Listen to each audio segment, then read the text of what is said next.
Well, hello and good afternoon, Xbox Nation.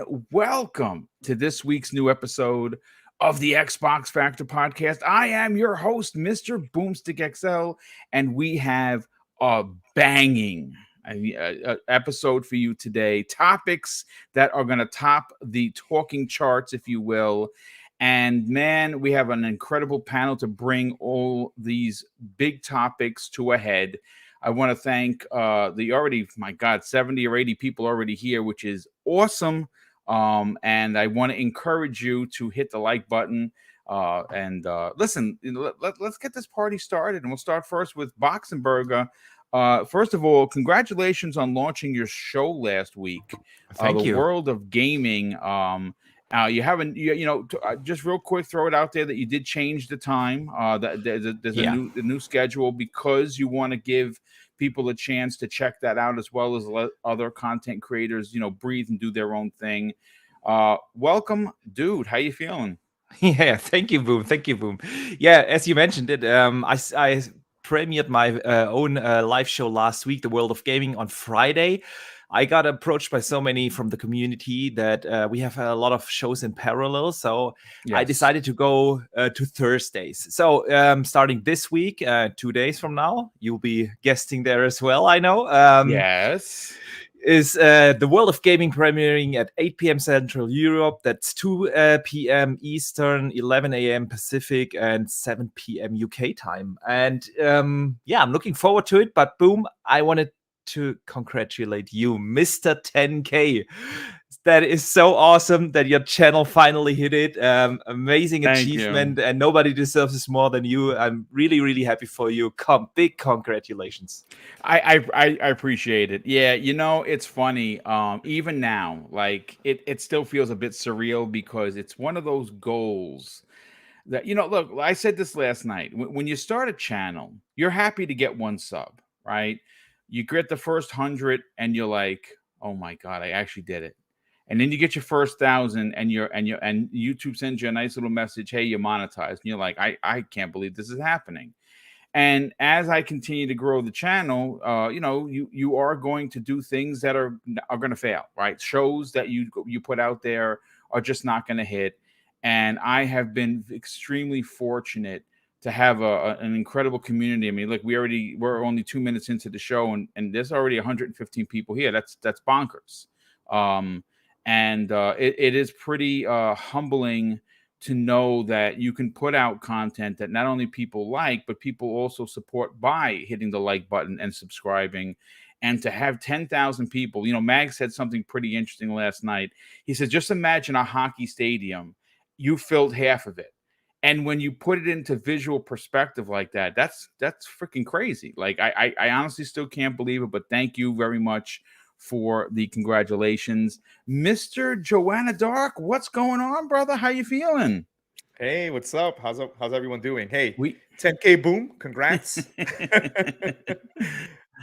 Yeah, I appreciate it. I gotta say, I tried to answer everyone because it was really a lot of people that was congratulating me, and I hope I didn't miss anyone. But there are two standouts, folks, and I have to say this live on camera, on public, because I was quite taken aback. First of all, the best beard in the business, Jason Ronald, took the time to congratulate me for the 10K. That's again, I can't believe that. Um, and the most shocking for me, because you never know who's listening to these shows, which is why I conduct myself in a very proper manner. I try to keep them PG-13. I'm not looking for sponsorships. I could care less. I'm here for the people. I don't care about people sponsoring. Hey, you can Gatorade, You whatever. don't want that Manscaped that the You know what? Xbox Two has? If they came knocking, I might consider it. But the truth of the matter is that part of this of the business of YouTube, I honestly, I don't care. But Sarah Bond, one of my favorite people at Xbox, commented on the 10K logo that Ben Kenobi did for me. Now, if you don't know who Ben Kenobi is, he is an amazing artist. He's done, I mean, Phil Spencer, Aaron Greenberg, Larry Herb, they've all used his stuff. that's again, it's unbelievable. And big shout out. He also did the art for the world of gaming. He's there you amazing. There you go. Just in line here. Yeah, you got Phil, you got Aaron, you got Boxenberger. Yeah, I mean, listen, you guys are all the best. But yeah, she actually commented and she said, "I like this," and I'm like, "Oh my God, that's Sarah Bond." She actually commented, but that is the defining point and principle of why Xbox really resonates with this community. I mean, I know Nintendo, they do that through their games. I know Sony does have one or two, like Shu, I love Shu from PlayStation. He's always out there congratulating others, and he's talking with the people. I do like that. But it's the Xbox brass that gets out there and really interacts with the community. It's unlike anything we've ever seen in gaming and in business for that matter. But Joanna Dark, thank you for being here, brother. Welcome. And yeah, I want to say congratulations to Boxenberger. Awesome show and great guest in the Wandering Dutch. And then my other podcast on Saturday, Living Split Screens with Steel Rain and Pong Soul. Great I show, love putting that on in the back. My wife was like, "What are you doing?" I was like, "I'm talking about Pokemon. Leave me alone." But overall, I'm excited to talk some games today and just hang out with you guys. It's always a great time for my Tuesday afternoons, and then after that, get back to work. Well, listen, thank you for being here. Bong, before we get to your intro, brother, I got to thank the first super chat of the day comes to us from Kirby Louise. He says, Boom conducts himself in a proper manner, which is why I am no longer allowed on the panel. Yes, you are, brother. We got to get you back on here. We try to not use the cursing, but we try to keep it real. But yes, you are always welcome. Wow, we have a new channel member, Kingfish 737. Hey, dude, thank you so much for being here, and of course, thank you for becoming a channel member. Pong Soul, Living Split Screen. One of the best things on Saturday morning. You and, of course, Steel Rain just continue to just dominate the airwaves with incredible topics and are challenging the Iron Lord podcast in regards to length of show because, man, it's true. Always great. Always fun to listen to. I'm waiting for that 9-hour episode. Yeah. There's 9 that where they have to wear Pampers so they can just not use the bathroom. Well, if we ever get together with Kay Asante and Everborn, that might happen. Yeah, I love it. But Pong, listen, it's great to have you back. We have a lot to get into. This deal was announced literally 1 week from today, and it has been. We've all been reeling in it. It has been really nothing short of the biggest gaming news in the history of the industry, and it still continues to dominate the conversation, and we have a lot to get to, but welcome. Thank you so much, Boom. Of course, it's Tuesday. Real life stuff first. Shout out, brother Spooky Sprocket. Yes, I was talking to him on Twitter today. Yes, he is home. He is healing up. It's going to be a long road, but again, he's awake. Community's dude. love and support meant everything to the family, to his fiance Trinity Warrior, and of course to him. He is just starting to read through all of the love and support that people were giving him. So shout out to brother Spooky Sprocket. He might be listening to this at some point. So shout out to you, brother. All love. Glad you're home. That's amazing. So it is a blessed day on top of course, congratulations again, Mr. Boomstick. Thank you, sir. 10K. That's huge, brother. You deserved it a long time ago. I'm just glad we got you there. That is a testament to what you do in this community, and you are on the road to 100K for sure. So let's get him there. Everybody keep spreading the word. But yeah, what an awesome Tuesday. Dust is kind of settling, over this deal. Man, look, we got Respawn coming out and announcing 3 new Star Wars games. Not one, not two, 3. 3, I mean, including a strategy game created by XCOM devs. How awesome is that? So yeah, we got a lot to talk about. Boom. Game industry never stops, man. Let's get down to it. And I mean, listen, by all rights, we still have a week left of the year. I mean, this is just think about, look, this is an Xbox show, so of course we're gonna go hard on Xbox. Pause. Let me just throw a pause in there. But shout out to King. Yeah, absolutely. But the thing is this: if you look at how the year started for Team Xbox, right? Subtle. these are the games in January, and we're all taken aback. We're like, wow, talk about a way to start off the year, right? And then you get the Rainbow Six Extraction news, and in the same news blurb, well, Ubisoft Plus coming to Xbox. It's a big deal, and we're like, man, that's a pretty strong, month of January to start 2021. And then we start hearing some rumblings. Oh, Sony's going to have a big show in February, and everyone is going to be shocked by what we're going to show. That's the rumor anyway.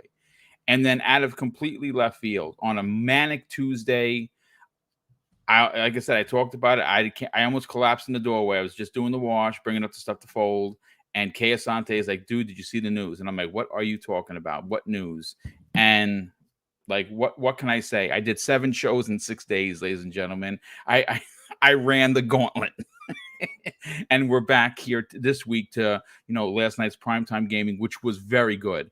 It was very pointy, finger pointy, because some people said some things that were wrong, and they really tried to make it as a matter of fact, and that's not how you're supposed to conduct yourself when you have an audience. You're supposed to be better, and you're supposed to have you're supposed to take that responsibility with seriousness, which is why if I get it wrong on this channel, I'm the first one to say I got it wrong, and I make that correct. But it was a great show, almost 2.5 hours, and here we are back to talk about some big news. Look, ladies and gentlemen, we have some really great topics. You saw the thumbnail, right? The thumbnail is loaded with studios, and why I think the conversation is not only important but extremely relevant to today's outlook for Xbox and Microsoft is post E3 is such to present is such a triumph for Phil Spencer's career that it cannot be understated. They had 4 studios at one time, 4, and now they have 38 plus studios. It's bonkers.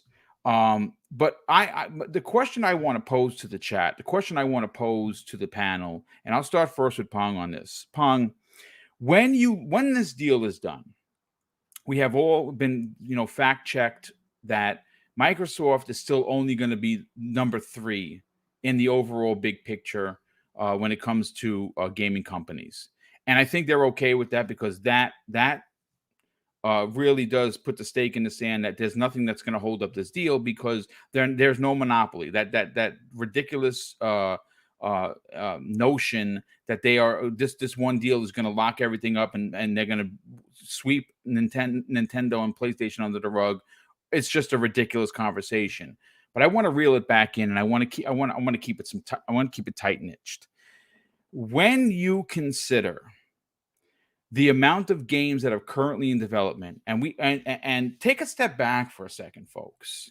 You have Perfect Dark, you have Avowed, you have a new Fable, you have a brand new Forza Motorsport with the new engine.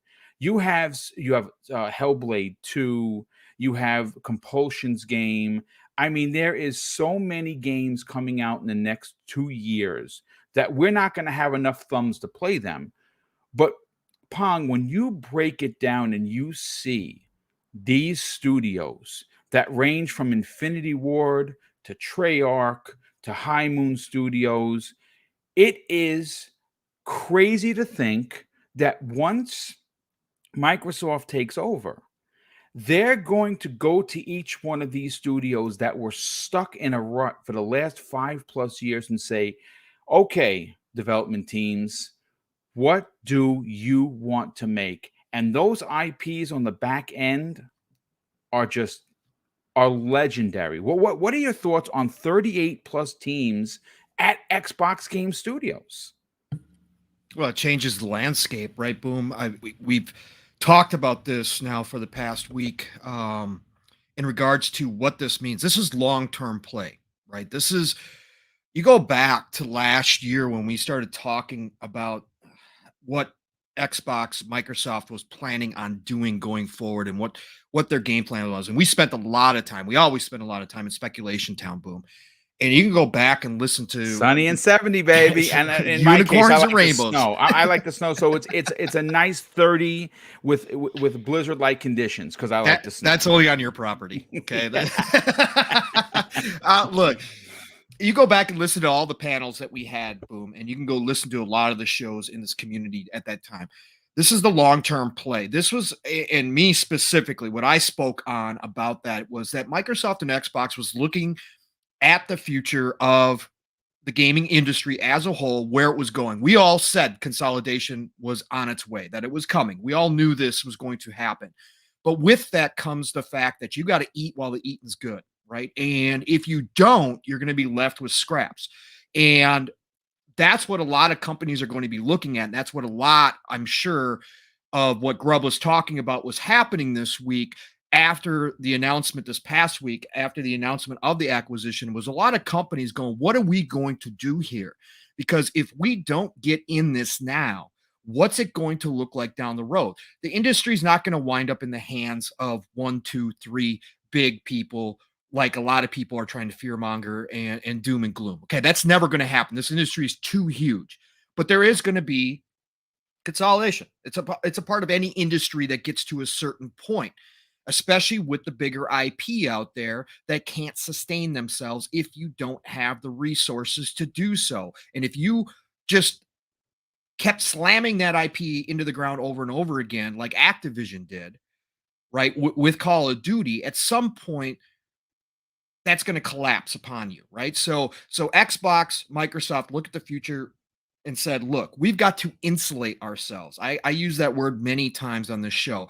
They have to insulate themselves because Tencent, Amazon, Google, possibly Apple, there's rumors that they might be making a console, whether it's a success or not. Mm-hmm. You've got these big players sitting out there that are going to start eating up IP, start eating up devs. We know how hard it is to get talent in this industry. So Microsoft and Xbox have insulated themselves for the future, no matter what anybody else does from this point going forward. And I'm not saying Microsoft and Xbox are done, because I still think that there's some things no, we're going to get into that a little bit, because listen, King David, I had a conversation, and I talk to King a couple times a week. That's like, he's an extension of our family. And he was saying that he says, Boom, you gotta look at the really big picture, the really, really big picture, especially for 2022. This deal was announced. Yes, that is an absolute fact. That money, though, is not being spent until next year, at least minimum January, latest, right, June 2023. Yeah. Microsoft still wants more studios, specifically ones that are working with them currently. Crystal Dynamics, IO Interactive, Avalanche Studios. You can throw in a Sobo in there. These studios could very well also be joining the already 38. And again, I'm not one of these guys, oh, well, who's next after I just ate this big, chicken dinner? That's not the reality. The reality is this deal is 12 to 18 months away. Yeah. And they still need to build games for their service. And because they are ahead of the curve out of everyone, I'm not talking about just Nintendo and Sony. Microsoft is so ahead of the curve on Amazon and Google and Tencent and Apple that the only way that they can the way that Microsoft boxes out these bigs is makes Game Pass so big that any one of these people are going to be like, you know what, man? That's going to be billions of dollars of a risk. I don't think we want to do that. And that's why this deal in the long term is incredibly important, because you need to continue to build subscribers, build confidence in the service, and more importantly, add games to bring the value to an unbelievable and unmatchable level. And I think right now it's that. Imagine we're going to get all the next Call of Duties and potentially Diablo 4 and the hero shooter It's Overwatch 2. It really is bonkers to think about. Well, yeah, and again, it really is, Boom. But that's because they're being farsighted, right? That's Yes. because they're not looking at just now, right? They're looking down the road, and that's They're looking because 10 years into the future, brother. right? Because Game Pass is that vehicle, and because they started early, just like Yes. Netflix, they get to dictate kind of where the future goes, and they insulate themselves from the future because no matter what, they don't have to. If this deal goes through, and again, it's not a done deal, this is going to be scrutinized. But if this deal goes through, and let's say they make a few of those other purchases we're talking about, and look, they're going to be quiet. Okay, they're going to be extremely quiet while this is under review. They're not going to make any. Yeah, no, you're not going to see any big moves. Right. I'm even questioning myself as to, do they make these moves No. now, or do they do these extra studio moves after next year? And they'll do it after this deal closes, and they don't have to because all of those are private studios, right? They don't have, the deals could be done. The ink could be drying right now. They don't have to say anything. And they're not going well, to they do. Well, they do. They are a public traded company. They can't stay quiet about that. That's why they have to speak up before the ink dries. And I don't think any acquisitions at all will happen. I think though there could be handshake deals. There's deals in the background, is what I'm saying. You know what I'm saying? Settlement agreements, right. Stuff like that. Great breakdown. A gentleman's agreement. Phil sits down with the head of Crystal. or a Sobo or whatever. Crytek. Yeah, Crytek, exactly. No, I just think it's important. I just want sorry for interrupting you, but I just wanted to add here one quick thing. You mentioned that, and I think a lot of regulators are now really looking at Microsoft as a whole. I don't think even in other parts of the company, major acquisitions will happen because they are now under review over the next couple of months. Until this deal goes officially through. And I don't think we should expect any studio acquisitions whatsoever during that time. No, you're absolutely correct, Boxenberger. Actually, Microsoft over these past years has kind of placed themselves outside of the current reviewing, or I should say the actual, when people are looking at big tech, Microsoft is actually on the outside. They're looking at Facebook, they're looking at Apple, they're looking at these other tech companies. And for once, Microsoft is kind of outside. But like you said, with a deal like this, that brings back all that scrutiny that they once had, right? And it's on. And I want to add here, not just in the US, because I see, of course, all the US content creators talk about the US. The European Union is actually quite restrictive as of late when it comes to these big US tech firms. Obviously, they have to protect the European market to some degree, and that will be definitely interesting because Activision Blizzard is a global company. They have studios all over the world, a lot of them in Europe, so it affects a big part of Europe as well. And we shall see. But that's I still don't think that that will be any issues. The deal will go through eventually, but I would expect Microsoft to play the nice guy for the next 12 months. 100%. Well, I mean, look at what Phil said, right? Like everyone was breaking his balls over the fact that he said, no, listen, I had a great conversation with the leaders of PlayStation. I expressed that we in fact will keep all contracts, that we will honor them, and and the desire to keep Call of Duty on PlayStation. I mean, again, there. One of the things I think really does cement the deal for them is the fact that this particular company was and is still in turmoil, Pong.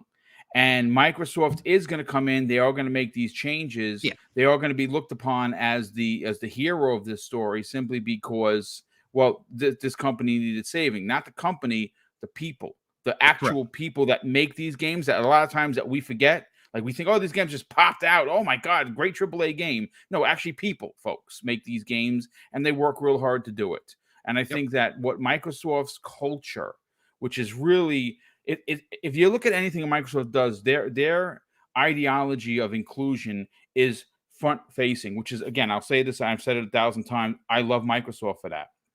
I love the fact that everyone is important, regardless of all of the things that separate us as people: race, creed, color, sexuality, or whatever, religion. There's always something that people want to bring to the forefront that separates us, which I don't like, and it's one of the things that Microsoft does that I do. None of that. I was going to curse. None of that stuff matters. But please continue, Pong. Yeah, no, I mean, so as Microsoft and Xbox look towards this future, right? They don't want to be in that rat race anymore. They want to bring. They want to be the out. leaders. They want to be the leaders. They want to be outside of that old rat race. They don't want to have to sit here and compete with Sony throwing around money for exclusivity and all that kind of stuff. And they don't want to have to worry about Tencent coming in and all of a sudden they've got a deal or they're trying to work a deal with a certain dev to make a third-party game, and all of a sudden Tencent comes in and buys them up and the deal's off. They don't want to have to worry about. So what they're really doing is creating their own kingdom here. Yes. That no matter what happens down the road in the future, they have all the content they need for Game Pass, for their subscription service, right? And if anything goes awry with any kind of third-party, second-party deal, if any funny business happens, whatever the case may be, they can sit back and go, no problem. We're okay. We got plenty. Don't worry about it. We'll move on to the next thing. That's what they're doing for themselves because they want to make sure that at any point down the road, whatever happens in this industry, they themselves will still be out in front. They themselves will still be producing so much content from their first-party studios that nothing can touch them. Nothing will affect their models, right? That they can push forward through any type of problems. And I think that that's really where they position themselves with this acquisition. Again, if it goes through, which we all think that it will, but once this acquisition goes through, they really are in control of their own destiny. They don't have to rely on anybody else to make sure that Game Pass is a success down the road as they go towards that 2 to 3 billion people market. And that's why Activision, as I've said, was just a diamond find for them. It was an opportunity acquisition because it covers that King acquisition for mobile. It covers mobile, it covers PC, and it covers Xbox consoles and Game Pass and xCloud. It's got it all. You know what's a shame? I have to sorry to jump in here okay, again. Sorry, but Pong, you bring up so many great points that I want to comment directly on them, and not 15 minutes later. See, what I said in one of my videos about this is, if you think about this short term, and with short term, I'm talking about the next 3-4 years. Yeah. We are not getting that many games in Game Pass. It's the yearly Call of Duty. We get once in a decade a Diablo game, and once in a decade an Overwatch game, and that's about it. What comes in short term into Game Pass, and when a company like Microsoft spends $70 billion, they have in mind, they have a plan in mind how they can make $100 billion back, and the thing about this entire acquisition is, if you want to make that money, and if you want to reach 3 billion gamers, and if you want to make that Netflix in gaming, this market leader, the first to the market subscription service, then you have to grow your possible business, and that's what this acquisition is about. This acquisition is that they can grow PC because they get the biggest of the biggest IPs on PC with World of Warcraft, StarCraft, etc. And it is to extend their portfolio into the mobile space. And with King, they get one of the most popular mobile developers out there. They already got a couple of mobile devs with the Bethesda acquisition, like AlphaDog. But King is on a different level. And this is exactly how you can grow your market. You grow in the mobile section with casual games like Candy Crush, and then you offer Game Pass. Yeah, you offer in-game items for Candy Crush through Game Pass, and then you have the cloud, and this is how you extend your business, because then you can grow in those mobile first regions. I'm talking about South Korea, Japan, and of China, and that is what this deal was about. It is not about getting us Call of Duty immediately in Game Pass. Well, we get that anyways with this deal, but it's not that we get like 10 games each year from the Activision Blizzard studios. We are not. Even if they greenlight all these IPs that we want to see resurrected, the day the ink dries, that takes at least 4 or 5 years till those games out. So we're talking about, I don't know, I take now a Pitfall game, for instance. Yeah, they greenlight that January 23. We won't see that before 27 or 28.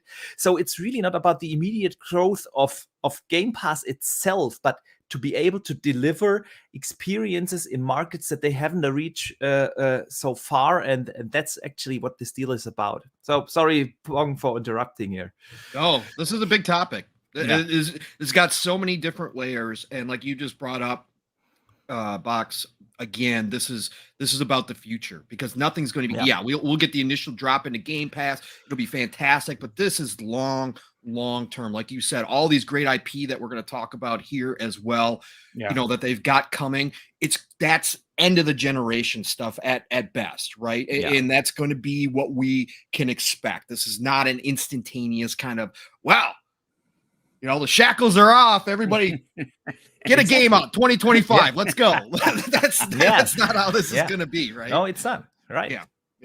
Each one of these experiences, depending on the size, is probably going to be a 36-month, possibility to make a game from conception or your pre-production to release, right? At least 3 years. Yeah. But what the difference with Microsoft and what they have in their favor is, as they continue to add studios, what they continue to do is give the studios the most important thing that you can't buy with the largest amount of money that you have, and that is time. Time must be allotted to these teams. And you know something? I think that with the breath of fresh air that's going to come into these studios under the leadership of Phil Spencer and everyone there at Redmond, they are going to be so excited and passionate that they're going to be working through they're going to be burning the midnight oil to deliver a game that they have been wanting to deliver but couldn't under Bobby Kay and the rest of the people that will no longer be a part of Activision once Microsoft takes over. Listen, I want to bring Box in for a second, but I definitely got to catch up with some of the super chats. And we also have another channel member, Drawn TJ, good friend of the show. Drawn, what's up, brother? He drops a $5 super chat and says, "Hi, guys. Great generation for gaming. Congratulations, Boom, on 10K. You deserve it, bro. You are a pillar of the community." Well, thank you very much. That's very kind of you to say. I do appreciate the generosity, but more so the commentary. Let's see. We have a channel member, Coachman2236 has become a new channel member. Thank you very much for that. That is extremely kind of you. And obviously, if you're new to the channel, everything that we do regarding super chats and channel membership, we back end that with giveaways. Last year we did a lot. I mean, we did, I think, 4 huge ones. The biggest one came for Christmas. Mrs. Boom and I, we dug deep and we dropped $1,000 worth of giveaways. And it was our pleasure to do it because you guys and gals do so much for the channel. It's literally the least that we can do. And that is going to continue this year as well. We also have, let's see, we got a few super chats. Let me just, man, this chat is really, really flying. Hold on. Let me see if I can catch up. Okay. ARLEIGH.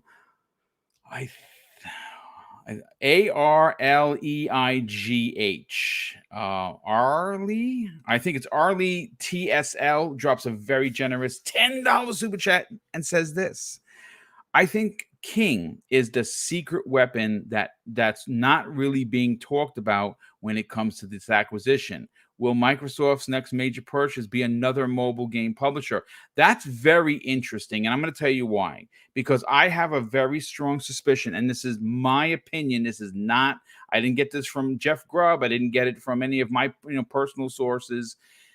I think that after this deal is done, you're going to see Xbox Game Pass for mobile announced as another, because and how I think it's going to happen, this is how I think it's going to go down. I think they're going to have 3 tiers. Your $5 tier for mobile, your $10 tier for console only, your $15 tier for console and PC. And I don't think that price increases because at that point, you're talking about potentially like Disney Plus level membership. And we have to really take into account that, and I've said this 100 times, Pong, you've said it 100 times. People do not understand that the casual market dwarfs the hardcore by leaps and bounds. Boom, boom. One fact to your point. Candy Crush to this day, Yes. 273 million people log into Candy Crush at least once per month. 273 million. There you go. People. That is the stake. That is the stake. That is the stake in the sand, so to speak. Yep. That's exactly the what you need when you want to grow your business. You have Yes, to have 100%. a foothold to these customers, and then potentially bring them over with stuff like xCloud. They can then Yes. play more mature games via xCloud. This combination is the killer app.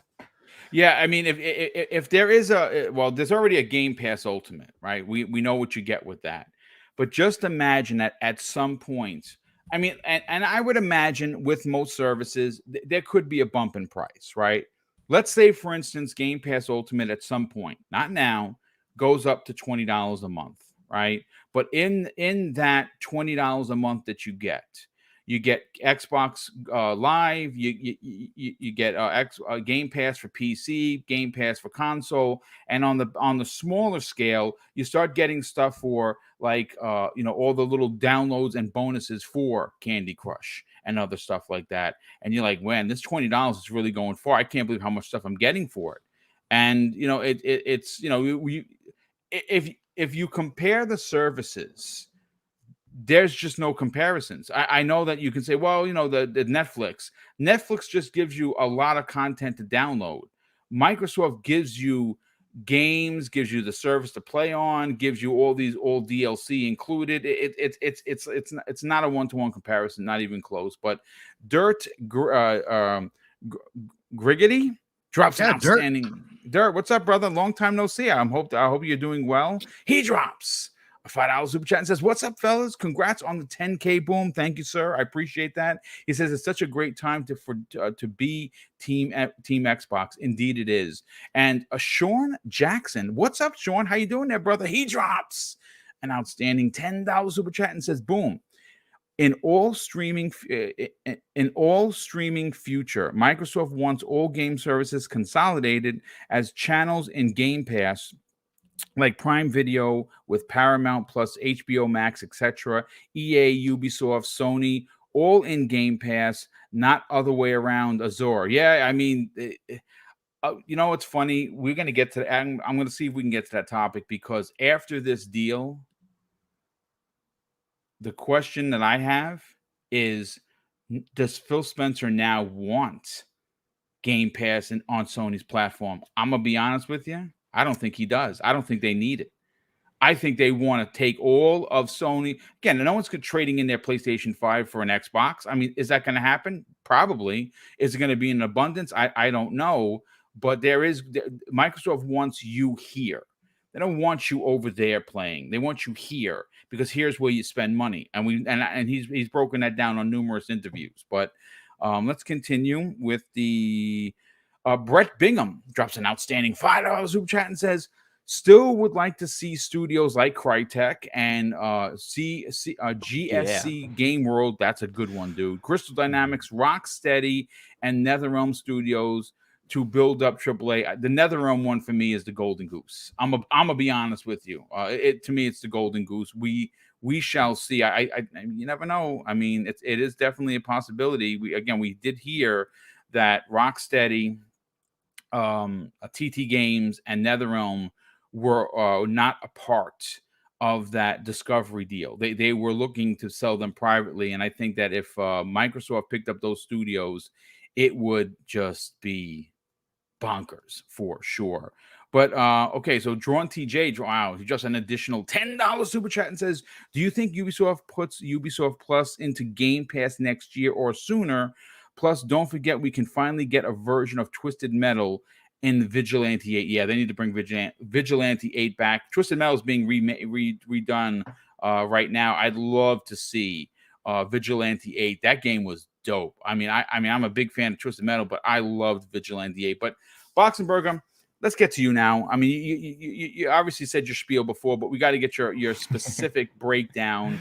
When you look at 38 Studios for Xbox, it is really has opened up the possibility of getting, most gamers are usually happy with like the 2 big bangers per year. And like for Sony, for instance, if they're able to get out both Horizon and God of War and bookend the year, that's a big year for Sony. That's a big year because those are big and Gran Turismo titles. They and got 3 big titles in the middle. Yeah, 100%. And that's going to be good for Sony. But at this rate, with the studio acquisitions just completely flying fast and furious, Microsoft has positioned themselves to have a limitless or a broken faucet just pouring out of IP and content. What are your thoughts on this? Yeah, I think it's nuts when you think about what is now in the Xbox roster. This is really bonkers. You say 38 studios. In reality, it's a lot more because it's more than that. There's a few of them, like Vicarious Visions is not listed there. They did them wrong. They have dozens of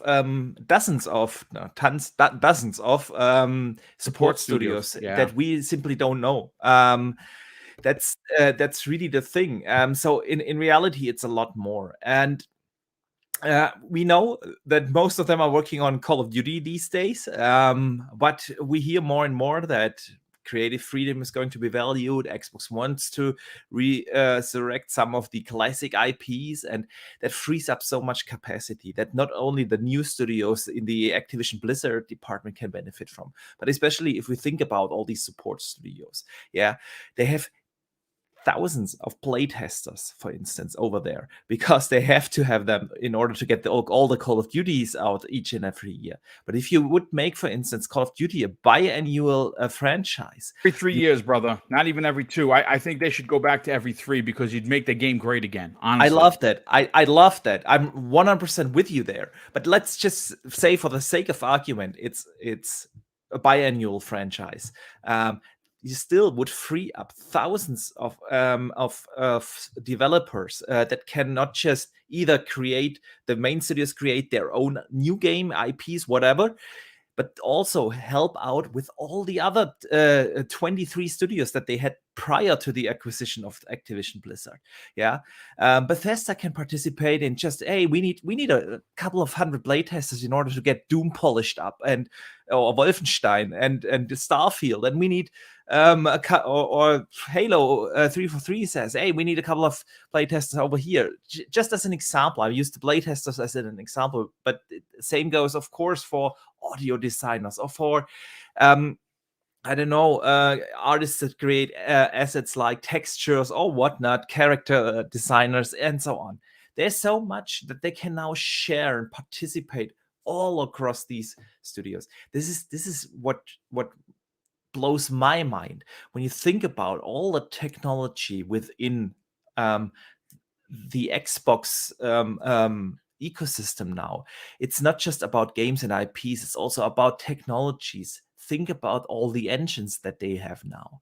Yeah, I mean, the Call of Duty engine is originally derived from id It was a derivation of id 3, actually, but of course they have iterated so many times now. But can you imagine the next Call of Duty running in id? Stuff like that is bananas. It's really bananas, and it opens up so many opportunities and the sheer value, because you have said that before about the possible three-tier system. I also don't think that the price increase is going to happen, and so the value that you get in Game Pass is absolutely insane. And I don't think about the price hike, by the way, I don't think that is going to happen before their competitors have positioned themselves in the market. So yeah, we won't see that for a while, and yeah, the possibilities are endless, and I really hope that the biggest challenge that Microsoft is facing is going to be a success, and that is actually implementing them. Microsoft gains now 10,000 new employees. That's double what they had prior to that. Yes, They had yeah, it about is. 2,500 original Xbox Studio employees. Then they got another 2,500 from the Bethesda acquisition, and now they have 10,000 new employees. And to implement them into their business units, into their culture, into everything is a mammoth task itself. But considering all the problems that a lot of these Activision studios are facing right now, this is really going to be a big challenge, and I hope that this is a success, because I think this is the biggest task that no one talks about, actually implementing them into their business units. What do you do with all the overhead departments like HR, finance, controlling, etc.? You have so many people there, and this is going to be a real big challenge. I hope this is going to be a success, but if from what we have seen so far, how Phil Spencer and his team is handling and managing studios and acquisitions, I have no doubt that this will be a success, and it's gonna bring a lot to Xbox, and especially for all these devs that are now under complete new management, which is awesome. Yeah, absolutely, 100%. Mr. Joanna Dark, brother, let's get your hot take on the 38 studios currently. And again, we can all suggest that they're going to get more, and honestly, I believe that they are. But the truth of the matter is, I want to stay laser focused on what is here now and what is coming in this deal, because Boxenberger made a great point. They have 10,000 employees joining Microsoft, Xbox for more specifically. That's a monster undertaking. But I think that Microsoft is a company that understands how to manage their employees, and this isn't just hey, they're coming over from working at the Rainbow Factory. They're coming over from being in hell for the last for what seems like almost a decade under Bobby K. We've even seen some of the strikes that were happening cooled off because Microsoft has stepped in and is potentially, again, anything can happen. But with Microsoft's past, and specifically Phil Spencer, on how he's looked upon by everyone in the industry. This is just not a Boom comment. Ask anybody that has, I mean, I have a speck of connection to the industry. Ask anybody that has met Phil or worked with Phil or talked with Phil, that what you see is what you get with him. Is he a tough guy behind the scenes? Probably, but he has to be, because he's the leader of Xbox. Where do you fall on the potential output of Microsoft first party when you see these 38 studios now attached to the brand? So, Boom, I desire to answer that question first thing. I like that. I like But that. I love it. So first thing on what you said about Phil, I want to say, everyone, I met Phil at the Microsoft store, and I provided him the Game Pass belt that my friend Albert made. And then I saw him again at the Game Awards, and I kind of told him, he kind of remembered who I was, and I told him, I don't expect someone to remember who I am. I'm just out of so many different employees. And Phil said something to me that kind of stuck to me and said, hey, don't ever think that way. Every single employee, every person I meet is important, regardless of who you are. That's saying something, brother. Thanks for sharing that story, because that just cements what I'm talking about.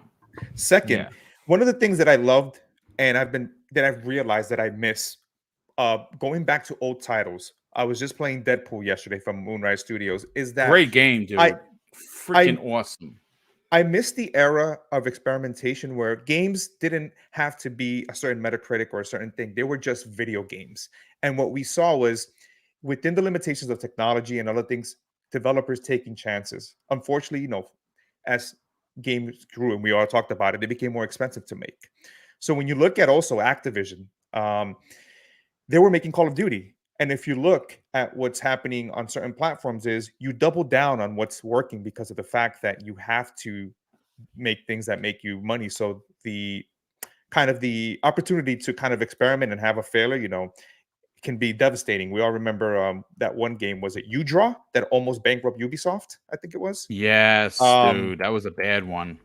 And what I think with these studios is that we're gonna get not only are we going to get some AAA games, but we're going to get those returning games, those double A kind of in between games that are kind of niche and kind of cult classics. And I just love the fact that with Game Pass, you're allowing creativity because now you're under a studio like Microsoft, a company like Microsoft, excuse me, and you're able to make what you want. And not everything can be a hit, but look at Bleeding Edge, right? It had great mechanics, and people still love it. It didn't work out, unfortunately, because there were so many other things out there for your time. But it was a great way to kind of let Ninja Theory do something that they wanted to, that they had in the back burner. And what I'm, now that they were talking about, Boxenberger was talking about Vicarious Visions. Did you know that they ported Doom 3 to the original Xbox, and they also ported Jet Set Radio to the 3DS. I mean, to the Game Boy. Excuse me. Really, that studio did that. So what I'm going to go with this is, we're talking about Microsoft is not thinking just the box. That's been the industry since the Sega days, Nintendo days, the box. They're thinking about how can they make gaming accessible to everyone and provide it on all platforms, regardless of where you're at, to access. And that's wonderful. That's something that I've always wanted, right? But let's just say they want to go into the mobile space, and maybe they want to make a dedicated handheld, right? They have a studio like Vicarious Visions. I so want that, dude. They ported I want Diablo. my little Xbox, bro. I want my little Xbox, damn it. They ported Diablo Resurrected and Tony Hawk to the Switch. So with a team like that, to being able to scale their games is another plus on them. And in addition, it just shows, like we were saying, right? It's about playing chess and being ahead of time. You can buy studios because maybe you're lacking in some type of infrastructure. But Microsoft has not only purchased studios that can provide additional things like game engines and publishing mobile. They've also gotten IPs that help them build up what they didn't have, because we all know in the 360 era, it was Halo, Gears, Forza, and Fable, right? And many of the things they were doing were second-party deals that came over that helped them kind of, garner that generation. So in a sense, from the Xbox One to the now current generation, we're finally seeing what we saw what PlayStation did at the end of the PlayStation 3 era, where they started building those iconic IPs and kind of showing. And I just think with these studios, there's so much potential to bring back. Jeff Grubb posted today a game that I didn't even know Activision published, which was Apocalypse with Bruce Willis. I love that game. Dude, I didn't even know that. And to say that, being purchased and doing all this hurts creativity, it does not.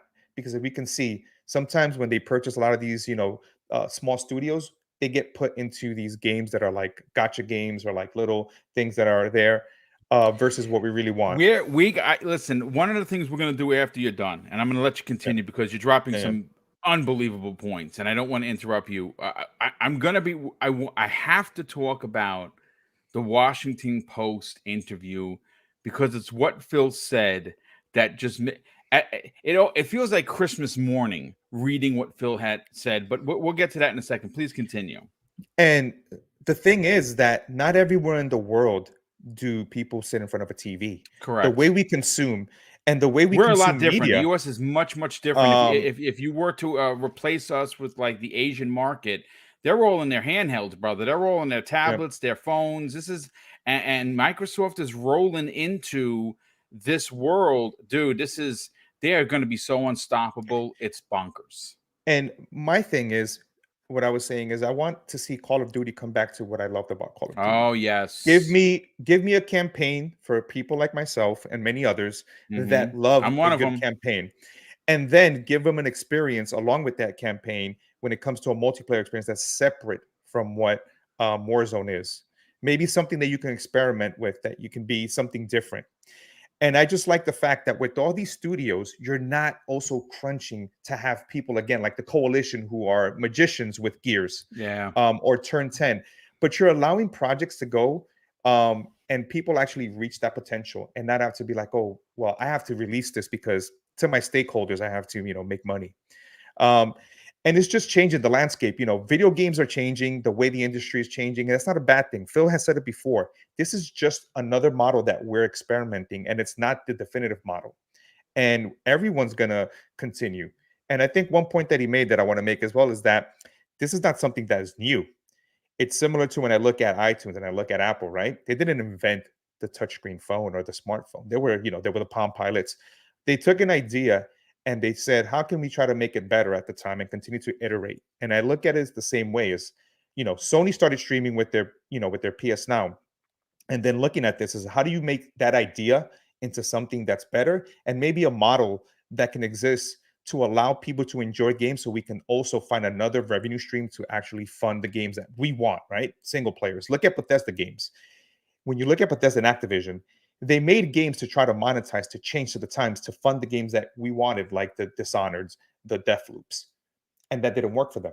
But now when you have the backing of a company like Microsoft, now you can go back to focusing on exactly what they always said, that they wanted to make those single players experiences. But that's all I got. No, I mean, great points. I mean, listen, everyone. I mean, talk about a way to open up the show. I mean, we're an hour in, and we just, I think this is just such an incredible conversation that we're having, kind of really looking at the big picture. And one of the things I'll say on closing of this topic, the whole focus on just Call of Duty. You're missing the big picture. You're missing the point. Call of Duty, yes. Is it the elephant in the room? Sure. But when we're going to break down this Washington Post article, and it was written by Gene Park, where he interviewed Phil Spencer, and I'm gonna just read an excerpt from it. But before I get to that, I do got to catch up with some of the super chats. Been quite a few of them. Brett Bingham once again with an outstanding $10 super chat. And says, would Microsoft be interested in competing with the other tech giants in mainstream media streaming too? TWD, WB would give them DC to less scrutiny, since the other giants are already there. Complete package. Yeah, I don't know. I mean, listen. After this deal, after this announcement, is really anything off the table? I mean, that's the question. I don't think they make. I think everyone was on point, and I think even Microsoft would, if they were here, be like, yeah, what we're gonna do is we're gonna get this deal done because it's big, and then after 2023, when this deal is done, whether that's in January or because remember, it's 12 to 18 months, and the latest it could be done without any real hiccups would be June of 2023, which is the end of the fiscal year for Microsoft. But I don't think it takes that long. I think this happens maybe in February or March of next year, very similar to what we saw happen last year with the Bethesda deal, right? So that's my take on it. I don't know if they could get any bigger. To be honest with you, I would be a little concerned if they got into like movies and film and stuff like that. I personally don't know. Lady Sayan drops an outstanding $5 super chat. What she says is what's really cool. Thank you for the awesome cast, Boom. Mr. Joanna Dark brings great historical insight on gaming. Appreciate his point of view. Yes, we certainly do. Agree 100%. Absolutely. Boom. Yes, sir. You don't want the Banjo-Kazooie movie voiced by Chris Pratt? No, I don't want Chris Pratt. I love him as an actor, but no, please don't make him voice Banjo-Kazooie. And I would take a film, absolutely. There's no doubt about it.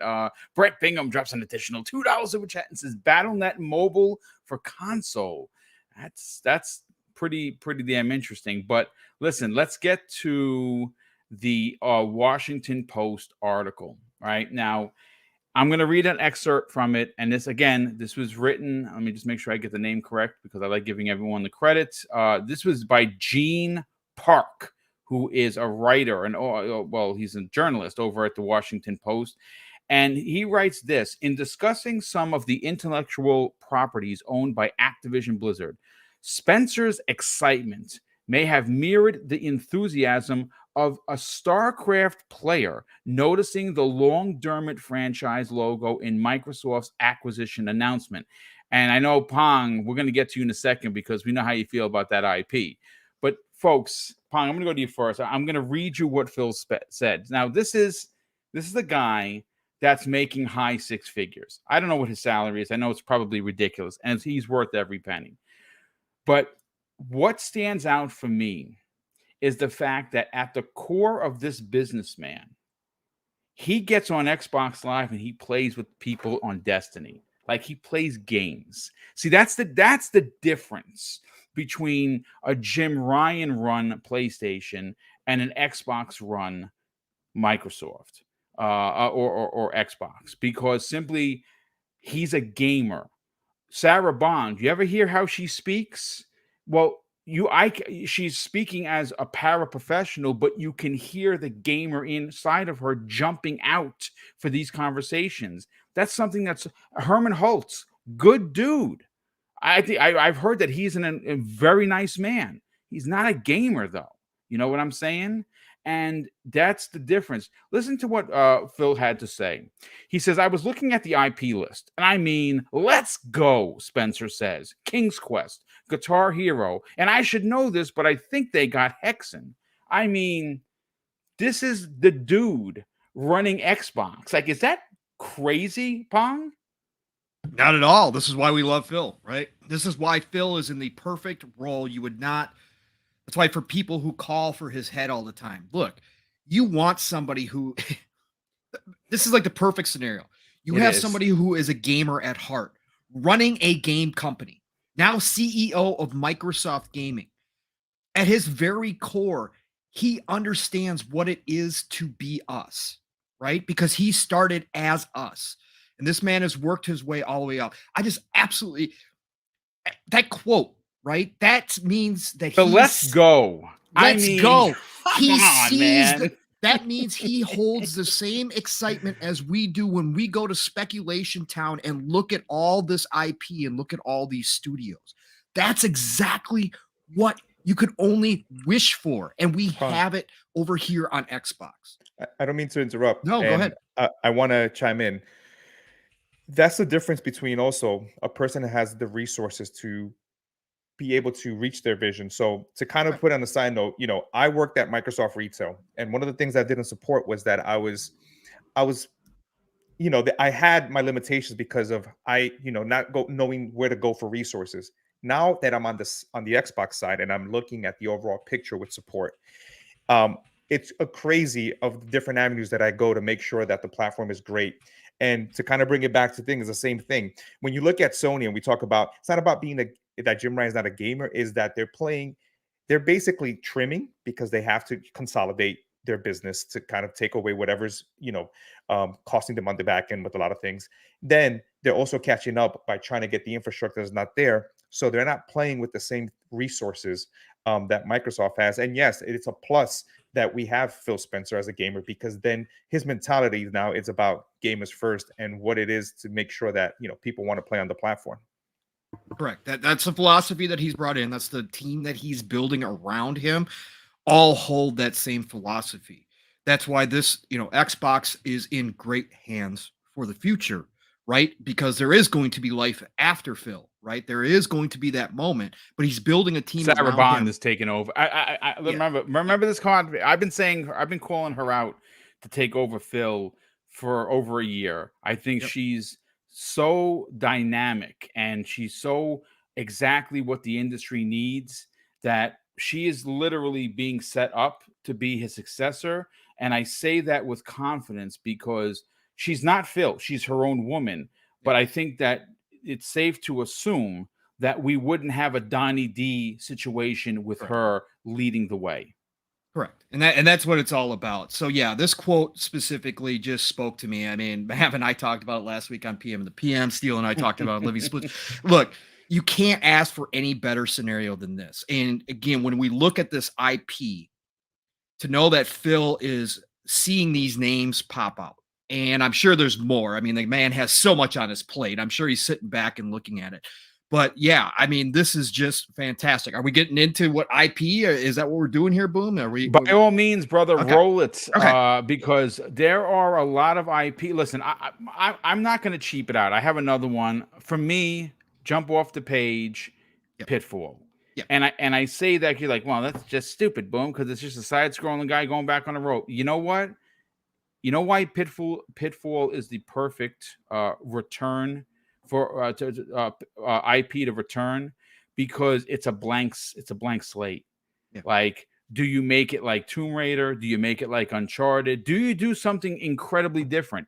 I think that game deserves to live in this generation, and wouldn't it be just a ridiculous comeback story for a game that I remember playing with my pops, bro? Like, honestly, I sat with my dad trying to get over the snake and get over the alligator and not being able to do it, and him trying it. It's just I can get emotional like live on the air, because those are some fun times. What if you made it like replaced or like flashback, but with modern graphics? You could do 2D, but I'm gonna be honest with you. I'm gonna pull a Phil Spencer quote regarding the Tomb Raider deal. If you remember when they interviewed the big question, why did you lock up Tomb Raider for a year? And he specifically said, because we don't have our own Uncharted. And working with, at the time, Crystal D, we believe that this is an important deal. Tomb Raider would never have been made if it wasn't for them. This particular Tomb Raider, they invested some big bucks into that studio to get this done. People forget that. But it would be pretty damn awesome if, let's say, and again, this is a very, very hypothetical opinion, if Crystal Dynamics became first party and they say Pitfall, there you go. It almost seems like, s'mores, a delicious campfire s'mores for you. But what is your pick, bro? What is your top pick that you're like, yo, these IPs are ridiculous? Well, I got 2, right? And then I don't care if you had 10. This is a conversation. Yeah. And then I'm going to throw in Mavs too as well, because poor Mav lost his voice. That's why he's not here. He's correct. Just recovering. Shout out to Mav. Hopefully you keep getting better, brother. We got a show Thursday. Okay, so you better get your voice back. All right. Listen. So number 1, Boom, you alluded to it. Okay, StarCraft. Now, anybody who has been around this community, heard me speak, I'm a console only player. So you're sitting back and going, StarCraft, you never played on PC. You're correct. I never was a big PC gamer. However, I had friends who were. Again, I lived at my buddy's house for Diablo to the point where he asked me if I was going to start paying rent or buying groceries. Okay, so I have had experience, but I look at the industry as a whole. Even I don't stay within my bubble. So I look at these things. StarCraft is gigantic, and my love for RTSs, yes, as a console player, is huge. Yeah. And we already know that there's an initiative within Xbox to bring more games, more diversity to the console so that everybody can enjoy these games. And we know there's a very good chance that Age of Empires 4 is going to be releasing within this first part of the year. Okay. And Age of Empires 4 is fantastic.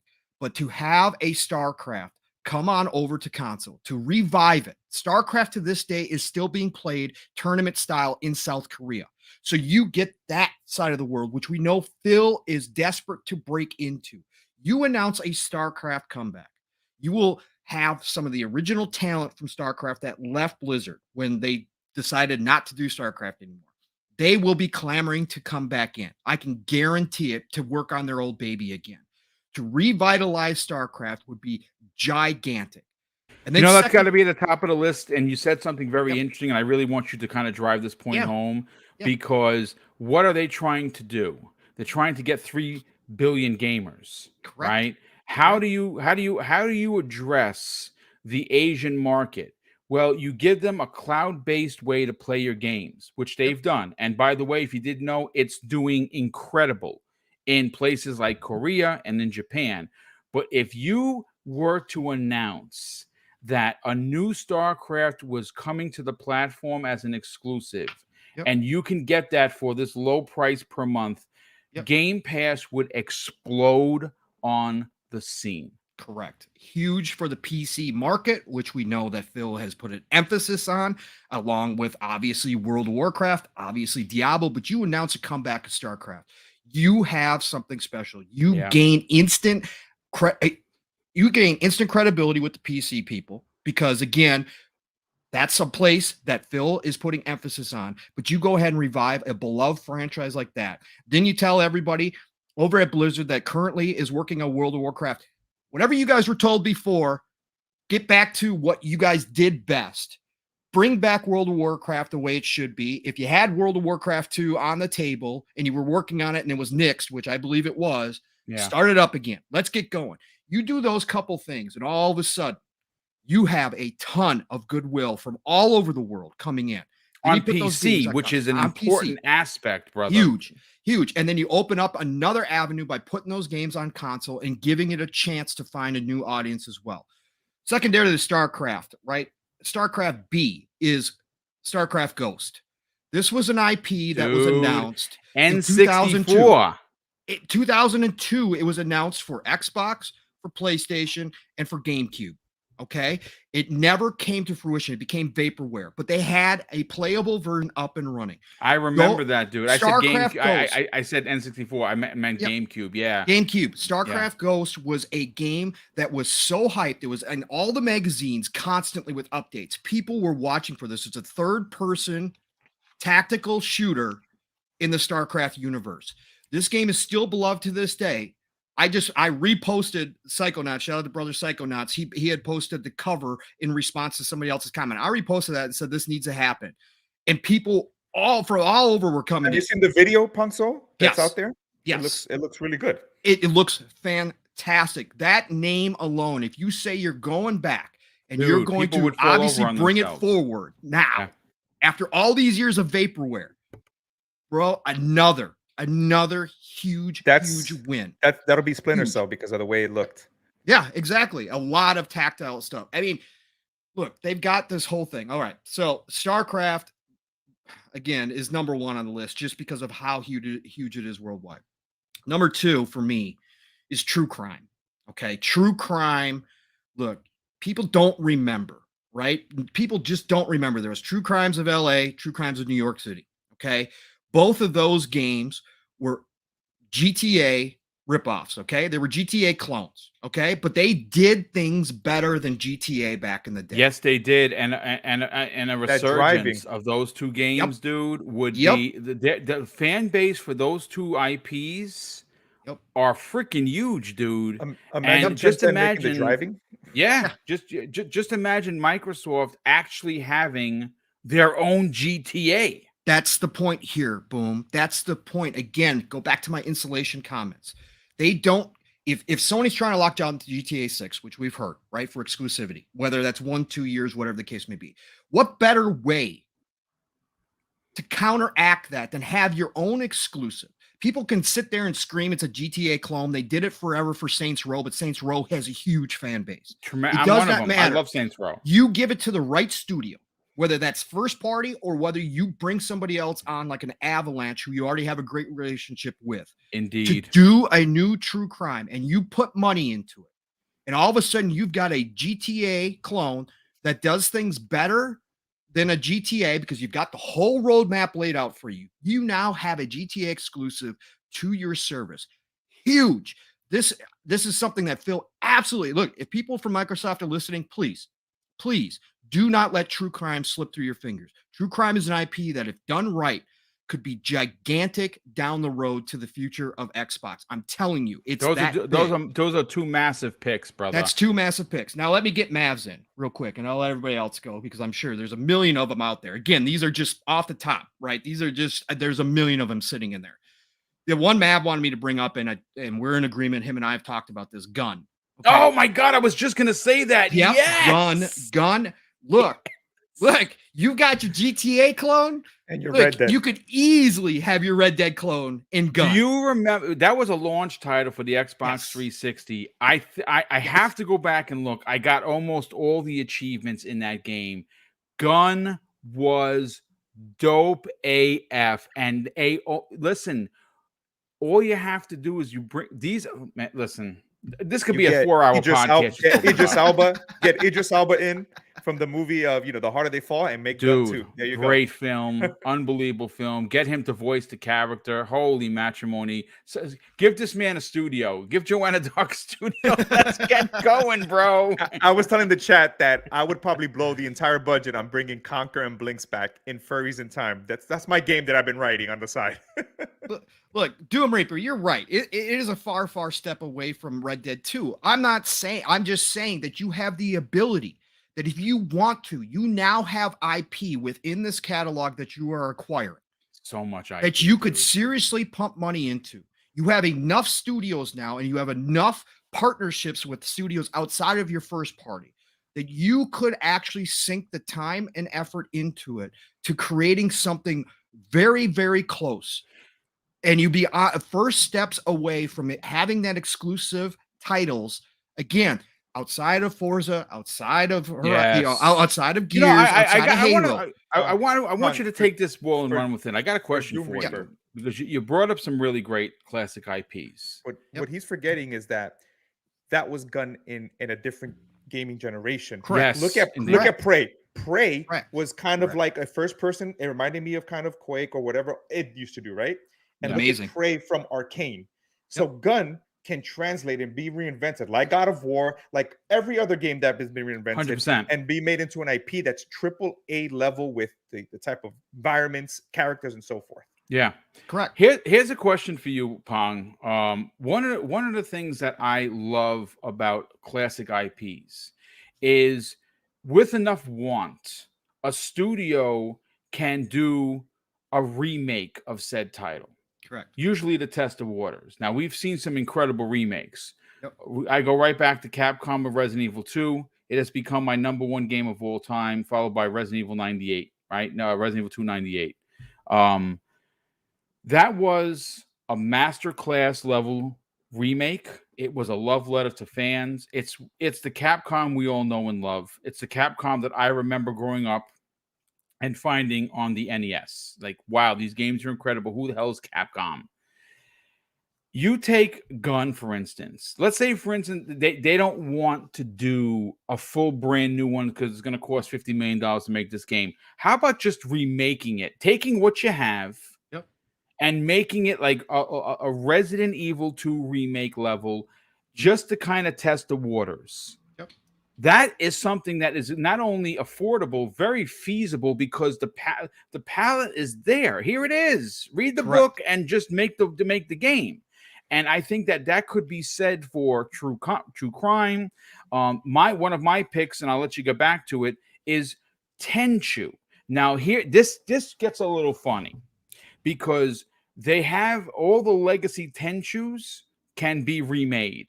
A new Tenchu can be made, but would have to get permission from the one that's doing Elden Ring. From Software. Yeah, From Software actually owns the IP for new games. What are your thoughts on that? Yeah, no, I mean, again, what you're saying, Boom, is absolutely 100% correct. Okay, the point being is that they have access to now even more IP. Right? They have access to established IP that may have disappeared off people's radars for a while, but they have access that they don't. It's not starting from scratch, like you were saying. No matter what you want to do, whether it's a remake, whether it's a full blown, new type of game, the point being here is that they just are going to have this influx of IP on top of IP. Now, in the past, and I will say this because it is a criticism that we've had here on the show, Microsoft already has a ton of IP that they've let go by the wayside. They have a ton of IP in their own back catalog that they haven't done enough with. But again, I'm taking what Phil is saying in this article here, that he is excited by looking at these games that Guitar Hero they're going to have access to now. And he's going back to, his old playing days and saying, I'm excited to bring some of this back. All I'm saying, the potential here is for a huge explosion of different genres, different IP that already have a name attached to them that can be brought back to life underneath the Xbox umbrella. Because again, they're not going to be strapped for talent. They are not going to be strapped for devs. They're not going to be strapped for teams. In order to say, dial somebody up and say, hey, are you any interested in bringing this back? Like Phil said, he's going to go to these teams that have been shackled. Yes, please elaborate on that. And people don't know. Yes, sir. I think you also made a good point. Look at what Embracer Group has done, right? They brought Kingdoms of Amalur back. Yeah. And they tested the waters, right? Someone compared them similarly, not one-to-one identical, but they're very, very Microsoft-esque, where they do buy these studios. They do have a lot of them that say, hey, go crazy, go do your thing. Well, reintroduce these games, like you said, maybe up-res them and all that, and then garner the interest and There then you go for the go. big one. They've done it with Saints Row the Third, which was an amazing port, and it showed kind of what they wanted to do, most likely do with Saints Row 4. Yeah. Real quick, Space Davican drops a $2 super chat and says gun with just the eyeballs. There you go. There you go. and they've already got fan bases built in. Again, even if we haven't seen these games or these IP for a long time, like you said, Boom, like Guitar Hero, that's still going to be there. And sometimes that time off actually does benefit the title. That time off kind of gets people hyped when you re-announce it again. It's like, well, no, it's not a new IP, and we all love new IP and we like new ideas, but it's been gone so long, like Perfect Dark, that it basically is a new IP at this point in time. And again, Phil going to all these dev studios like he said he's going to do, and I have nothing but faith that what he's saying is real, that he's going to try to unshackle some of these studios. And if they go and change the Call of Duty release cycle from a year to 2 or 3 years, then that frees up more talent. That's why I really do believe that's the plan. Some people have questioned whether or not they would give up that yearly money. Again, we're talking about Microsoft Xbox. Yes, the money is important. Yes, this is a business. Yes, that's part of your $70 billion investment. But at the end of the day, you got to do what's good for the franchise. And they've seen what's been happening to Call of Duty with this yearly release cycle. And you also got to do right by the talent, by the human beings that are working for you. And they understand I'm that glad you're saying that. I've been banging that drum for a week already. The human element must be brought into the conversation. 100%. Yes. It's too big to ignore that's a major piece of this at the end of the day. You have to. This is real life for people. Right? They're making games that we enjoy, and we all sit here and talk about the games and the content, but behind those games are the human beings, and they all have real lives, families, etc.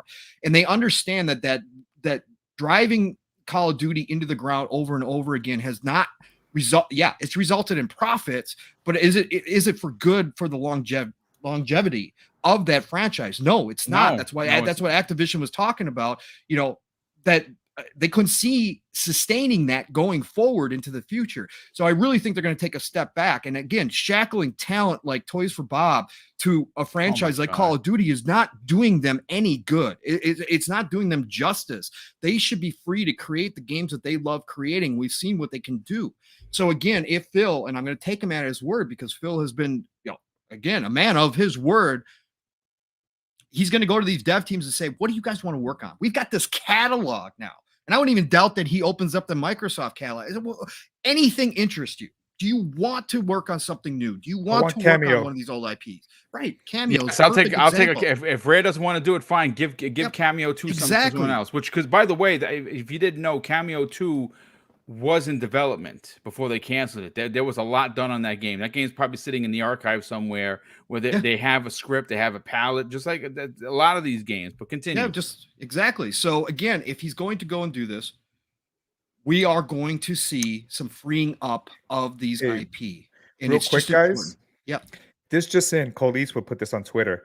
Blizzard Entertainment, we're building a survival game in an all-new universe. That was just they announced that about 10-15 minutes ago. Nice.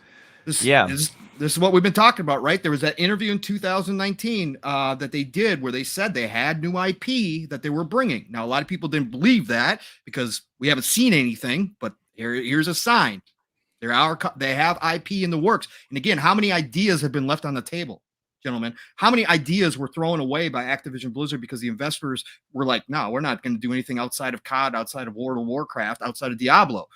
How many different ideas were laying there, just kind of like ZeniMax and the Bethesda deal? How many ideas from these creatives were just sitting there? And now with the potential acquisition, if that goes through, that those can be revisited once again and greenlit. Remember Titan was an MMO that was supposed to be a successor to World of Warcraft, and that got scrapped for years. So we don't even know if it was not because it wasn't good, maybe because again, this whole thing of changing and how Activision was looking at things. The investors needed, you got to feed the investors. So again, when we talk about this stuff, that's what the fun part about Speculation Town is. And again, to go back to the original point of this whole thing, Phil saying, let's go. Look, you can't, he's not faking it. That's real. That's a real response from him. Yes, that's 100%. That is 100%. Absolutely. And that's what gives me excitement down the road for this type of acquisition is the potential, the possibility that we start seeing this stuff. And so those are my top picks. And I got Mavs in there. Oh, and he threw in Blur as well. I don't know if anybody's going to bring up Blur. Blur was a dope racing game, dude. Blur amazing was excellent. Amazing racing game. It was really, really good. Yep, a lot of people didn't play that game. They slept on it. Blur was dope. Excellent. That and Split Second. Those were the two under so the radar races. Oh, that was the one that the big events would happen. You had to drive to like a crashing building or something. Yeah, everything was like a movie set. Like everything that happened was like a movie. Oh, it was crazy. Real quick, Jonas Lefevre drops a very generous $2 super chat and says, "Me and my kids, Guitar Hero, yo, hell yeah!" I had gotten one from a PAX East. It's a what brand is it? I have an actual Stratocaster that's a Guitar Hero working guitar. It's freaking dope. It's orange and white. It's hanging on the wall here. It's begging me to pull off the wall and use. I would love that. That would be kind of dope. And he mentioned it. I'm not saying it's going to happen today, tomorrow, or next year, but he mentioned Guitar Hero. That's saying something. I'm just saying that if Phil says it, I'm listening. Jake Munchline in the chat drops a very generous $5 super chat and says, "Wow, to Xbox, please. They've added action camera, gamepad support, and UI options. Gamepads could revive the game also with Azure." Welcome to Azure. Yeah, indeed, because Azure is the most powerful thing going for of online games for sure, but. Boxenberger, let's get your opinion. What of the ridiculous? I think they own now, or they will own when the deal goes through. We got to keep saying that. Well over 290 IP, and I mean to consider that this conversation with the Washington Post wasn't just at the end of the interview. He said this in the beginning, talking about the IPs. The classic IPs mean something for Phil because he said specifically, "I remember these as a kid," and he's not as old as me. He's probably in his late 40s. I'm usually the old guy in the room most of the time, and that's fine. You know, it is what it is. But what IPs for you jump off the page? Yeah, I've been thinking about this a lot lately because this question comes up a lot. So. I want to bring first of all my general thoughts on this. How many IPs do you think Microsoft is going to revive? Is it going to be 3, 5, 7, something? I think maybe a dozen potentially. See, and here's my thing. I'm not so sure if it's going to be that many. There will be a couple, 5, 6, 7, something in that area, and they will hopefully also greenlight a couple of new IPs.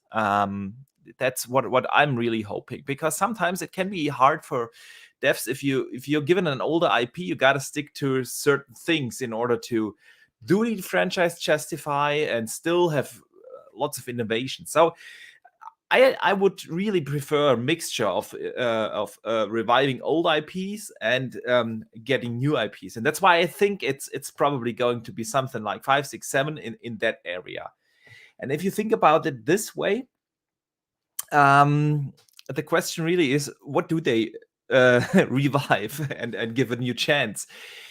It's crazy to think about how many big giant IPs Activision Blizzard let sleep for decades already. Yeah, Pong already mentioned StarCraft, obviously. It drives me crazy when you think about it, that they didn't do anything with that IP for how long now? 20? I want to say 20 years, something like that.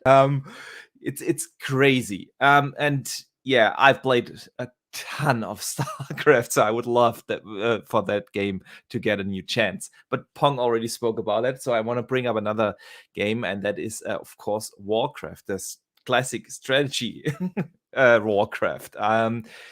The last one, Warcraft 3, was just absolutely awesome. I loved that game, and it would be an awesome opportunity to give the Warcraft world kind of a reboot that could also be brought over to a potential WoW 2, or successor, whatever that will be. Mr. Joanna Dark mentioned Titan that was canceled in like 2010, I want to say, around. So that is it's crazy if you think about how long World of Warcraft is actually running. But that is another thing I would like to bring up. It would be awesome of them to really bring that to the modern age, to make it actually possible for players to enter that world right now, because as beloved as this game still is, I think it is kind of hard for newbies to enter that world, and that would be also very awesome. So these are, I think, some of the obvious choices. I want to mention an IP that is known by everyone, and nobody ever brings that up, but we haven't seen a proper entry in that game for many years. I want to say 6-7 years at least, and that is Tony Hawk.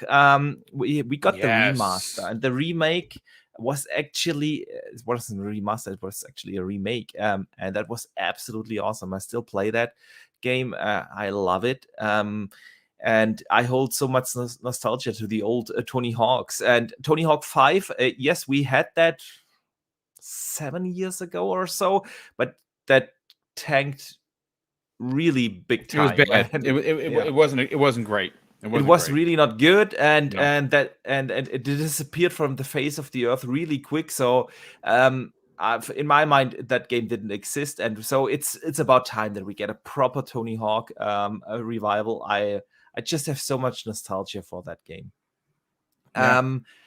Definitely. That, I mean, bring back IPs.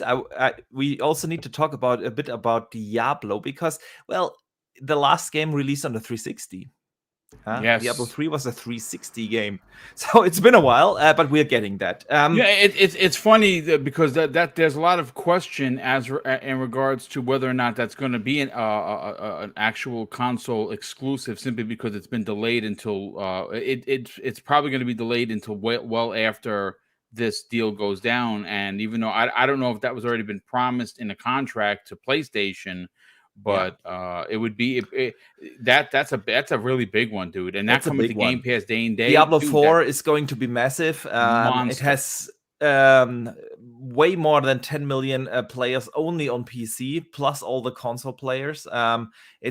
Diablo is massive. It is a giant IP. It's one of my all-time favorites. And you have Immortal as well, Boxenberger. Yeah, true. Absolutely true. And it's one of my most anticipated games. But we are talking about reviving. We know that Diablo is coming. What I want to say is we had a couple of games actually in the works that were canceled that extended the Diablo universe into different IPs. Those were around about the time where Diablo 2 had its all-time high. That was like 20 years ago. So about 15 years ago, they wanted to take Diablo to other genre, and I would love to see that. I would love to extend that universe. This is such a fantastic world that they created there, and such a great universe, and I would love to have that in a different genre. And Boxenberger, what genre would you like to see Diablo in? Yeah, a very good question. I would love to get some sort of, think Gears meets Tomb Raider, that kind of type of game. So open world-ish, story-driven, third-person character-driven game, like something like that. Or to actually really go out and do a strategy game, real-time strategy game would be absolutely fantastic in that universe. There's definitely so much there. So now I've covered some of the big IPs that they could cover, and I want to add one more because you mentioned it, is Guitar Hero. Obviously, that game was big, and it's also crazy that they let that beloved IP that was so successful simply go away and disappear. So if you think about all these IPs, StarCraft, Warcraft, we talked about Oh, sorry, now I'm blanking on my own things on games like Guitar Hero and so on. They have so many big IPs that they can revive, and that really brings up the question: what are some of the smaller, lesser known IPs that they could revive? And definitely, I want to mention Gun here. Pong made some pretty good arguments as to why this could be a true success for Activision Blizzard. But yeah, honestly, I think they will focus mainly on the bigger names when it comes to reviving old IPs, and that's simply because some of the studios will want to make a new IP as well, and that's why I think it is the amount of revivals is limited to 5, 6, 7 IPs, and I think they will definitely revive the bigger names first. Yes, I absolutely agree. I mean, listen, so great points so far. Let's bring in Mr. Joanna Dark on this topic. This is look, the purchase itself is big, right? Call of Duty led the conversation. Sadly, it led the conversation.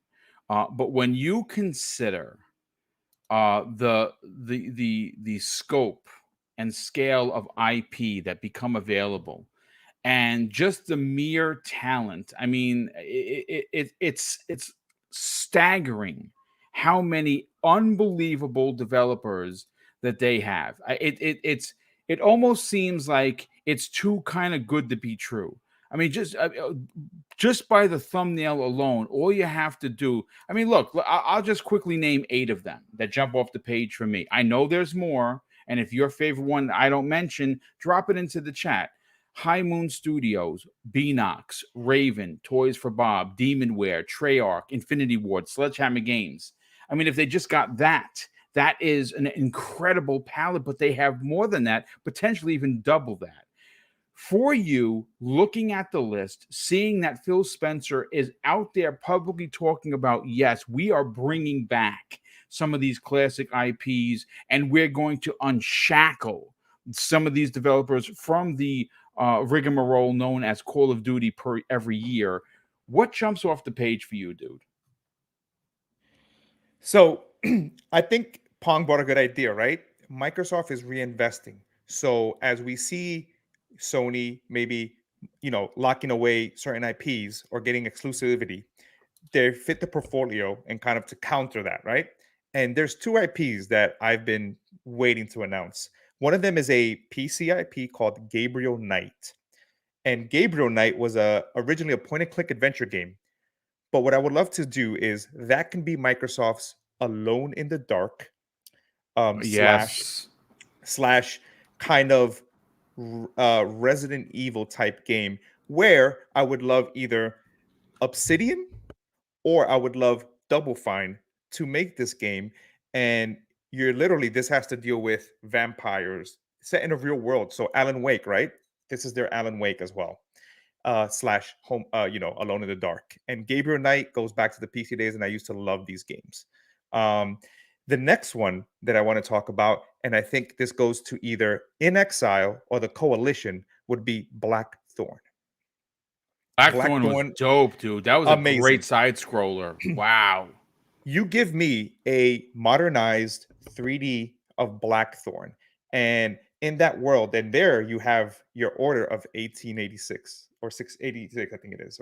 Yeah, 1886. Sorry. Yeah, mm-hmm. Yeah, which was one of my favorite games there, even though it's underrated and it was. Dude, listen. In regards to 1886, folks, go to your couch, shake it out, right? Get the $2 and change that's in there. Go buy the game. 1886. The lore is fantastic. Is dope. Yeah, man. It's fantastic. So I would love to see them take some of these point-and-click adventure games and remodernize them, kind of like Pitfall. And I think Gabriel Knight fits 2 things. Like I said before, it fits a survival horror genre, and in a sense, we were talking about Pentiment, who's being made by I think it's Tom Sawyer or John Sawyer, excuse me, where it's supposed to be like an investigation game. Gabriel Knight would be another great game that can be made. Blackthorn can be made, and to even throw another one out there, I would have to go with Prototype. What if they go to Disney and say, hey, let's make Hulk Ultimate Smash the successor, and they show them what this team can do. I would love for them to be able to use some of Hulk this. Ultimate Destruction on the OG Yeah. Xbox was just unbelievably good. Unbelievably good. And if not, you take the prototype team and you bring Crackdown back and you find a way to give it a story Yeah. where you mesh the Crackdown universe with whatever prototype has. And maybe, again, this is just thinking outside the box, another game that kind of gives you a GTA style, but with a different type of vibe of just imagine the cloud technology using what we saw with Crackdown, unfortunately, where they're using Azure to get these destructible environments and utilizing the cloud finally to show us what they can be doing with these real-time environments. It was just, again, it's a fever pitch dream. It's a great pitch. I mean, when again, one of the things that goes under talked about is the engines that Boxenberger talked about that are coming over in this deal, and the amount of teams. I mean, like I said, just because they're coming over with the IPs, maybe they want to revive Crackdown. Maybe they want to reboot Crackdown, and now they have maybe people want to work on that. You don't know. That's the difference between this deal. If it would have been EA, God forbid, because EA was in the running, folks. But I don't think a lot of people knew that they were close. One thing I want to say, Boom, and I think with the IPs, it's going to be about strategically knowing where there's a gap, right? Indeed. So we talk about exclusivity about Final Fantasy. Cool. Maybe we can have a studio that can make JRPGs in that fashion, or maybe we can partner with someone. Yes, GTA gets locked out. Hey, why don't we make something like that? Even better, BioShock, who's rumored to be exclusive. Let's go get the Singularity team to make our own BioShock game. Yeah, and you're taking basically IPs that make sense at the right time to counter things. Well, I think we're going to get that from Compulsion. Compulsion's game that they're working on, that Phil specifically said excites him more than just any of the games. When he was asked what don't the public know, what most excites you, he mentioned that game from Compulsion. And Compulsion, their game is supposed to be an Uncharted meets BioShock, third person fantasy type of game. Yes, and yes. Check marks all over the place. People are sleeping on Compulsion, and I keep saying they're a sleeper thing. We Happy Few right now. If you go play it right now, We Happy Few is a great game. It's a great game. It was just a game of a small studio saying, "Hey, here's the scope of the game," and not being able to fully realize it because, of course, funding and overall being their very first game. But it's a really good game. Yeah, I can't wait to see what that team delivers. Spartan Ghost 17 drops a £2 super chat and says, "New survival game just announced by Blizzard Entertainment." Yes, indeed. We're gonna. We do have a few minutes, so I may pull that story and what kind. I don't like reading from the article itself. I like doing my own notes, but literally that's breaking news. Z Black Writer drops an outstanding $10 super chat and says, "I get the excitement, but all of the speculation is for next gen." Yeah, I mean, look, when is next gen? Do we have a definitive date? The gen just started, so I can't see this gen ending anytime, but potentially before 2028, even 2030, right? This is 8 to 10 years. This is an 8 to 10 year generation, and what we're talking about, if the deal goes through unhindered in any way, and they decide, and Phil sits down with everyone and says, "Okay, we're going from team to team," like he said he would do. Would probably go with Matt Booty and the rest of the people. Said, what is it you want to work on of these IPs? Do you have an IP that you want to work on? Are you building an IP? Oh, this is great. Yeah, go ahead, go work on it. And we know Phil's going to be a man of his word, because when you allow someone to do what they love, you're going to get the best quality. And Microsoft, the thing, like I said in the opening of this show, Microsoft is going to be allotted something you cannot put a dollar amount on, and that is time. And they can do that because of the abundance of studios and how many people they're working for, how many current IPs are in development, some that we know, a lot that we don't. And when you factor in this deal, they're just going to have an actual limitless amount of games and IP that are going to be filling Game Pass. And it's not going to be filler. It's going to be games that go from indie all the way up until quadruple A games. But listen, I want to kind of move the show along because I do want to talk about the breaking news. And there's a lot of studios. There's a lot of publications that broke it. I'm pulling it from VGC because they're one of my favorite sites, and that's short for Video Games Chronicle. The author is Tom Ivan, and he is reporting that Blizzard has revealed it's making a brand new survival game for PC and console. The studio is currently staffing up for the title, set in a whole new universe. This is a brand new IP, and this is the direct press quote from a Blizzard representative. Blizzard is embarking on our next quest. We are going on a journey to a whole new universe, home to a brand new survival game for PC and console. A place full of heroes we have yet to meet, stories yet to be told, and adventures yet to be lived. A vast realm of possibility waiting to be explored. And that, listen, this is more speculation town. I'm going to drop the article into the show notes once this the video is VOD. Pong, I'll go to you first on this. Again, it's a very vague thing. It's a very, very vague opening. It could be anything. To me, it seems at least we can suggest that it's open world. We don't know what the art style is going to be. One of the pictures that they showed looked cel shaded, but that could just be the actual pre-production artwork that's on the whiteboard. I don't know, because we're just literally breaking this story. Boom. Notice Yes, they said console, not consoles. That's I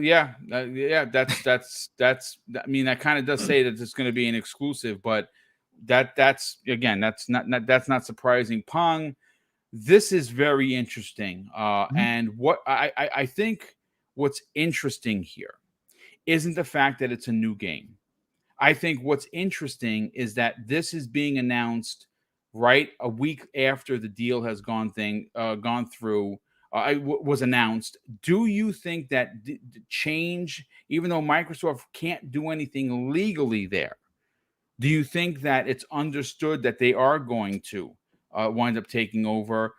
This is a pretty big announcement. Blizzard has been in the doghouse with gamers for years, and that's because Activision drove this studio into the ground. And now this is a great way to start the revival process. What are your thoughts on the announcement today, the breaking news? Yeah. Look, they're capitalizing on good news. Let me throw this out there. Mike Minotti, shout out to Mike Minotti, who is Jeff Grubb's partner in crime over on GamesBeat Decides. He threw out a tweet saying it's important for game companies like Respawn and Blizzard to announce projects before they normally would have. Developers are in high demand, and you need to get them excited to come work for you, especially if you're Blizzard after that 2021. So yeah, they're capitalizing on the good news, and he is absolutely correct. The rarest of resources right now in the gaming industry is talent. And Blizzard, Activision have been bleeding talent due to the heinous activities over there, due to the work environment, due to all of that stuff, right? And so what they have to do, and Phil talked about this, in his interviews after the announcement of the acquisition, is that it's going to be his responsibility to get these teams the resources, including talent. And so they are absolutely capitalizing on the good news, the hopefulness. Again, nothing's done. We have to keep stressing that, yeah, we expect it to go through, but this is going to be the most reviewed purchase in the history of gaming industry, especially with a lot of the stuff that's going on at the DOJ right now. So this is not going to be, just a open and shut case. There is going to be a lot of scrutiny here. So they are going to put this out there early and try to say, hey, we got hope. We got hope. Big changes are happening. Even outside of Microsoft and Xbox acquiring us, we are making big changes here, and we need talent back in here. And what better way to do that to announce a brand new IP from a company in Blizzard, like you said, Boom, that has been down hard. However, they still carry a lot of name recognition, and it still looks good on the resume. working for Activision Blizzard at the end of the day, especially if you're there to launch a new IP. So they are getting out ahead of the game here, pun intended, and they are trying to bring people in. So this is a fantastic announcement. Again, you can go back to the interview that Activision Blizzard did back in 2019. They said specifically they were excited. They had new IP in the works. Obviously, this might have been one of those ideas that was there. I'm sure it's very early on, like you said, Boom. That's why they're putting this out there like they are. But yeah, no, this is great. This is exciting. Again, we all love new IP. We just got done talking about old IP they can revive, but we all, at the end of the day, love the prospect of new IP coming from some very talented studios. And Blizzard, no doubt, despite despite what they've been through, no doubt is still a talented and a talent-rich studio that can put together some fantastic games. So hopefully this is a step towards that. I can't wait to see more about this. Yeah, I absolutely agree. Real quick, thanks to Mr. Joanna Dark. He brought to my attention that Sour Blow Gaming dropped a super chat that didn't populate. I just checked on YouTube. I don't see it there. Hopefully it'll come up. Oh, I changed the view. Hold on just a sec. Okay, there we go. Now we're back.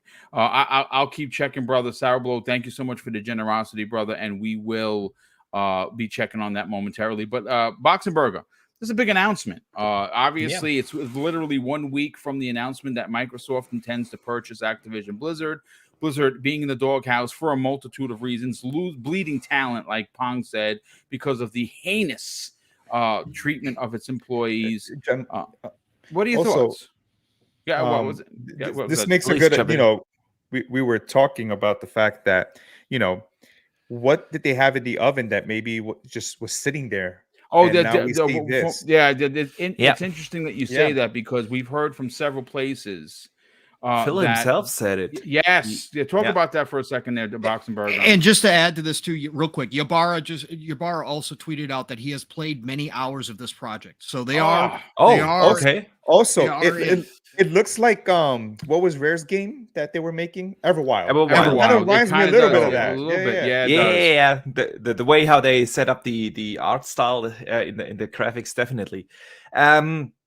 Phil said that he has seen and taken a closer look to the roadmap of of Activision Blizzard games prior to the acquisition, obviously, that there's a lot of stuff in there that has him excited. So obviously they are working on other IPs games, and they have something in the oven.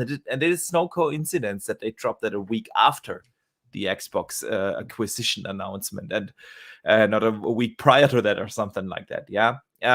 Obviously, this is about generating excitement that there is more than just Call of Duty coming. And Blizzard always puts out high quality games, whether you like them or not. For instance, Overwatch isn't my type of game, but you can't argue that this is a quality game.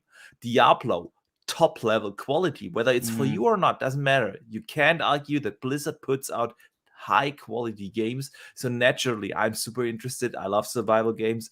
Can't wait to learn more what this brings. But this is what we just said a couple of minutes ago. Yeah, they are not just going to revive older IPs. They will give teams the chance to work on new IPs, and I'm super excited for that. Yeah, and that's a great point. And close it out for us, Mr. Joanna Dark. What are your thoughts on this big announcement coming out of Blizzard, and even more so, Mike Ybarra, former or returning, I should say, Xbox executive, talks about he's played this game for several hours. That is pretty damn interesting. No, it's exciting, and I'm glad that hopefully these games that may be sitting, like I said, in a vault are coming to fruition. Yes. And hopefully we see some of these projects. And when you look at it now, right, the purchase of Activision, those iconic IPs we just kind of discussed on the show, but what other upcoming IPs, similar to the whole Bethesda thing, right? We knew that Deathloop was coming. We knew Ghostwire Tokyo, and Starfield was the gem, that you wanted to get. I look at this and say, hey, another game coming into Game Pass that will either get great engagement when it comes to, again, a survival game, which we see a lot of them in Steam. We've played some of those. Some of us that play on PC, some of those survival games are huge. what was that one? I think it's Valhelium.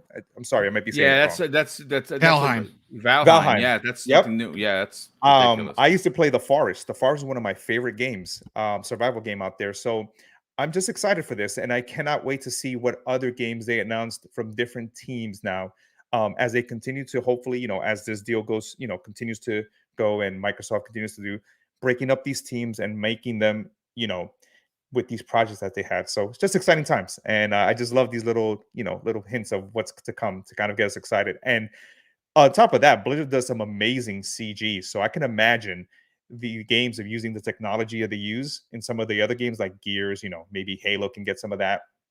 Because I know hype, I used to get hype watching some of those Diablo trailers. And I was like, oh my God, I can't wait to play this. And what was It's it? gonna Was be it- awesome. I What was can't that? wait. What was that Hundreds of studio? hours. What was that studio that makes really good cinematics? I forgot their name. It's like Blur. Blur Studios. So they're on that level of when it comes to their Yeah. cinematics, and it just Oh yeah. Blizzard knows how to get people. Has hyped. anyone played the Diablo 2 Resurrected Edition, the remake Yes. from? Yes, I Yes. have it on Switch. And I'm waiting for it to come eventually to console so I can do like the cross save and everything. I played it to. on I love Xbox, Diablo. and the quality of the cinematics is insane. They completely charts. redid those from scratch, and just like you said, Blur level quality. Reaper of Souls. That cinematic is just like, oh Yeah. my God. It's Oh, just yeah. like, mwah. Oh yeah. Next level. Yeah, chef's kiss for sure. Listen, ladies and gentlemen, that's the 2-hour show. We closed in on the 2 hours. We got the 3 topics. We even got a piece of breaking news. Let me just catch up on a few super chats that popped in late. Space Davigan drops an additional $5 super chat and says, I'm pretty sure Activision was already making changes in Xbox favor as good favor as a good deal towards the purchase, making everything faster and smoother. Indeed, I don't doubt that there's going to be some behind the scene change. Wolf in Darkness, good friend of the show, he drops an outstanding, I believe it's a $2 super chat. I think anyway. It's a 729 AED. He says, great panel. We need new IPs from Activision. And we talked about that, brother. We certainly do. But let's get to the outros, get everyone out of here. I want to thank the folks. We almost hit 600 people here today.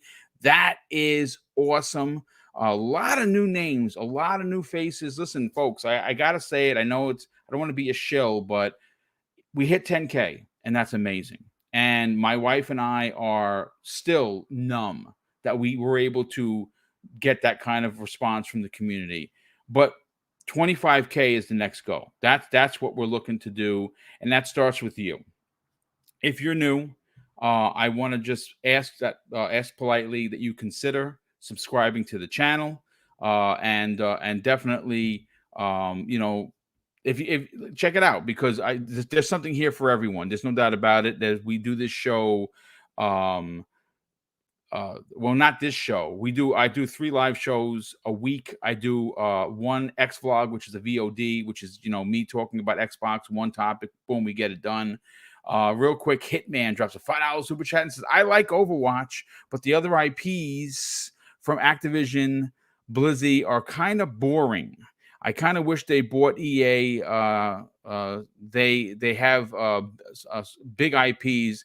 I think I'd love to need the savings. Listen, I wouldn't want. Listen, if they would have gotten EA, they would have gotten a lot. But specifically, Titanfall would have been the one for me. Bring that back in a big way. We also have a $20 super chat from Mr. Echoed or Mr. Echo. Yeah, I think it was Mr. Echo. Thank you so much. You didn't even leave a message, brother. Thanks so much for the out. Wow, it's a very generous super chat. But let's get to the outros. Start first, Jupong Soul. What you got going on this week? Hopefully, Mav gets his voice back. Yeah. And you guys can do your PM in the PM, which is still one of my favorite titles. I mean, that's just so dope. What can I say? But you have a lot going on. Obviously, this upcoming Saturday, I'm assuming, because you're a Blizzard fan, that we're going to hear some conversation between you and Steel Rain regarding this new open world announcement from Blizzard, along with a bunch of other topics. Tell everyone where they can check out Living Split Screen on Saturdays at 10 a.m. Eastern Standard Time, and also where could people check you out on other shows? Absolutely, Boom. Thank you so much, brother. What a great day. Again, this is just awesome. Golden age of gaming is here. Everybody, just recognize it, enjoy the ride. Don't try to bring other people's energies down and hype down, and don't let anybody do it to you. If you're hyped and excited like we are, continue to be so. Don't let anybody affect you, because this is a fantastic time to be a gamer, brothers. It was awesome. Mr. Joanna Dark Box, of course. Just love being here and talking to you guys and hearing your perspectives on all this stuff going on. So thank you all. Pong Soul, Xbox, and on Twitter. Follow me, I'll follow you back. And then PM Thursday night over on Fun Speculations channel, 7 p.m. Eastern, 6 o'clock Central Time. It's going to be another great show. Mav and I deep diving into 1, 2, maybe 3 topics. And there might be something special going on, but we got, I'll let Fun do the honors once we get it all settled. So, but Mav, start gargling water, because we got to talk on Thursday night. Okay, so please, salt water. He just posted in the chat there will be a show. So yes, yeah. Okay, fantastic. So yeah, Thursday night, PM in the PM show must go on. Yes, PM and PM is happening. That's right. Join quick, us there, and then Friday night Fun Speculations channel again. Xbox Ultimate 9 p.m. The Magnificent 8. Great 8. We go with the Great 8. That's what it is. Okay, yes. The Great 8. So the Great 8, and Mav usually has guests. So join us. You never know where we're gonna go.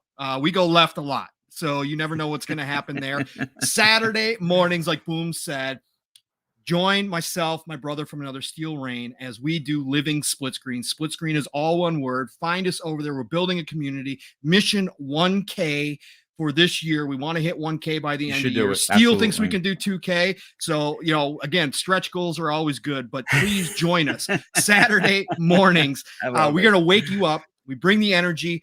Tim and I, last week was about 4.5 hours. It's always going to be 3+ hours of him and I talking. We get the chat involved. We just go wherever it takes us, right? So him and I love talking. So join us 10 a.m. Eastern, 9 o'clock Central Time. We wake you up, set those alarms, live, raw, and uncut, like he likes to say. Join us there. And then Saturday nights, the Shot Podcast, PTK Blam's channel, 8 p.m. Eastern, 7 o'clock Central Time. Just a great way to end your Saturday night. Awesome show. We discuss all things across the entire industry there as well. So please join us on Saturday night. Otherwise, again, Golden Age of Gaming is here. Play what you love what you play. I'm going to talk to you all real soon. Thank you, brother. And real quick, Raymond G drops an outstanding $5 super chat and says, congratulations on the 10K. And God willing, here's to the next 10K plus. Keep killing it. Also, great chat. Well, thank you, Raymond. Definitely appreciate the compliment. Obviously the generosity. Yes, the next stretch goal for Double Barrel Gaming is 25K. That's the big one. Wow, we just had another one. Scott Brick Bill. Wow, he drops a very generous $20 super chat and doesn't even leave a message. Scott, thank you for the generosity, brother. I'm glad that you enjoyed the podcast. And of course, Wandering Dutch, sliking in the shadows over there. Best beard in the business. Wandering Dutch, what's going on? But Boxenberg, let's get to your outro. You got something coming up, I don't know, maybe a podcast on this Thursday where I might be joining the fray. Talk about that and tell where people could, subscribe to your channel. I think this is going to be a big year for the small content creator. I think you're going to deliver in a big way this year. Talk about it, bro. Yeah. Thanks, Boom. First, thanks again, brothers, for having me here. It's always a highlight of my week to talk with you gaming. Super excited each and every week to be here. Love it. Love the passion of the panel. Love the passion of the chat. The community is awesome. That's why I love coming here. And you already mentioned my podcast on my channel. You can find it under Boxenberger. Very easy. The World of Gaming is the name of the show. It's kind of a little bit a different format than your shows, Boom. I always have smaller panels, like 2, max 3 people on there, just to get the chance to cover a little bit more of the smaller news items that are also scattered across the week. We go deep this week. We have a lot to talk about. Can't wait. We also have something new. I posted out that on Twitter today. On the show, we have community questions. So if you want us to discuss anything, go in the thread on Twitter and post your questions that you want to us to cover. We try to get to as many of them as possible, of course. Yeah, it will air Thursday, 8 p.m. Central, 2 p.m. Eastern, 11 a.m. Pacific, and 7 p.m. UK time. So I hope to see everyone there. Otherwise, I always have videos coming up just as usual. I also have a milestone ahead of me. 240 subs are missing till I reach the 5,000 mark, which is my next big step. And I hope to reach that real soon. So yeah. Great times, fantastic times to be a gamer. So much excitement. February is almost upon us, which is going to be an insane month. It's going to be crazy. Can't wait. Yeah, for games. Yeah. Yeah. So you said you're 246 away from 5K?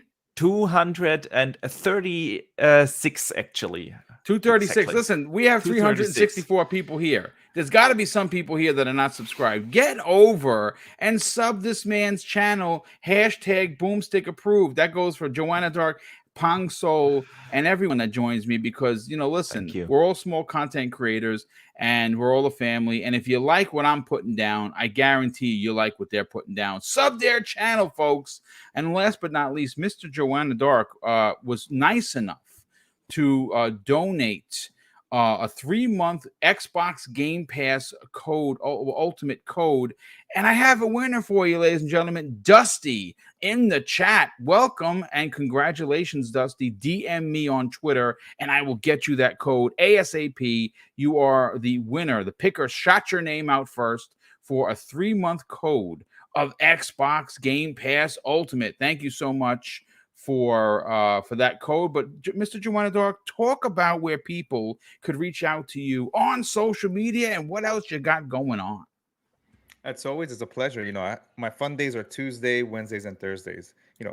XFP, then XBI, and then the Nickel Gaming Show. So, of course, I'm always listening in the background, in Pong Show, Boxing Burger, and, Dutch and everything. I just love listening to everyone's perspectives. I think that's what I enjoy. And it just kind of motivates me on my end, of why I love my job. But if you want to just interact with me and have fun, you can definitely find me on Twitter at big_N_boss. And then tomorrow on Xbox International with, of course, the crazy one. Hello, Pansol. Crazy Lou Gaming, Sour Blow, who can't drive, and of course, Silent Cypher, aka Brian the Banished, which is what I made my trailer out of. Because if you haven't listened to Silent Cypher, he sounds like Duke Nukem. So, wow, that's hilarious.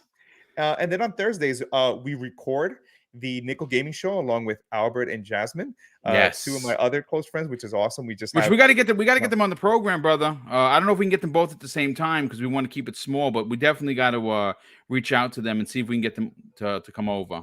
Yeah, and besides that, it was a great time. I always have a pleasure. I learned so much from Pong Soul, learned so much from Boxing Burger, and it's always a pleasure, gentlemen. Just keeps me always hungry. So thank you so much. Listen, it's great to have you a part of the show each and every week. You bring a wealth of knowledge and passion, same way as Pong Soul, same way as Boxing Burger, and of course, Mav. We will get back next week. I want to thank the near 600 people that tuned in for the new episode of the Xbox Factor podcast. I'm your host, Mr. BoomStick XL. This is Double Barrel Gaming. It is your number one source for all of your gaming news, reviews, and opinions. And we will see you in the next video. And I'll close out with something that's important to me. Hopefully one day, folks, it'll be important to you. And that's something that my dad taught us when we were kids. And he said, son, treat others how you want to be treated. And also, it doesn't cost anything to be nice. You live by those rules. And I can guarantee you're going to have an awesome day. So take care, everyone, and we'll see you next week on the newest episode of the Xbox Factor podcast.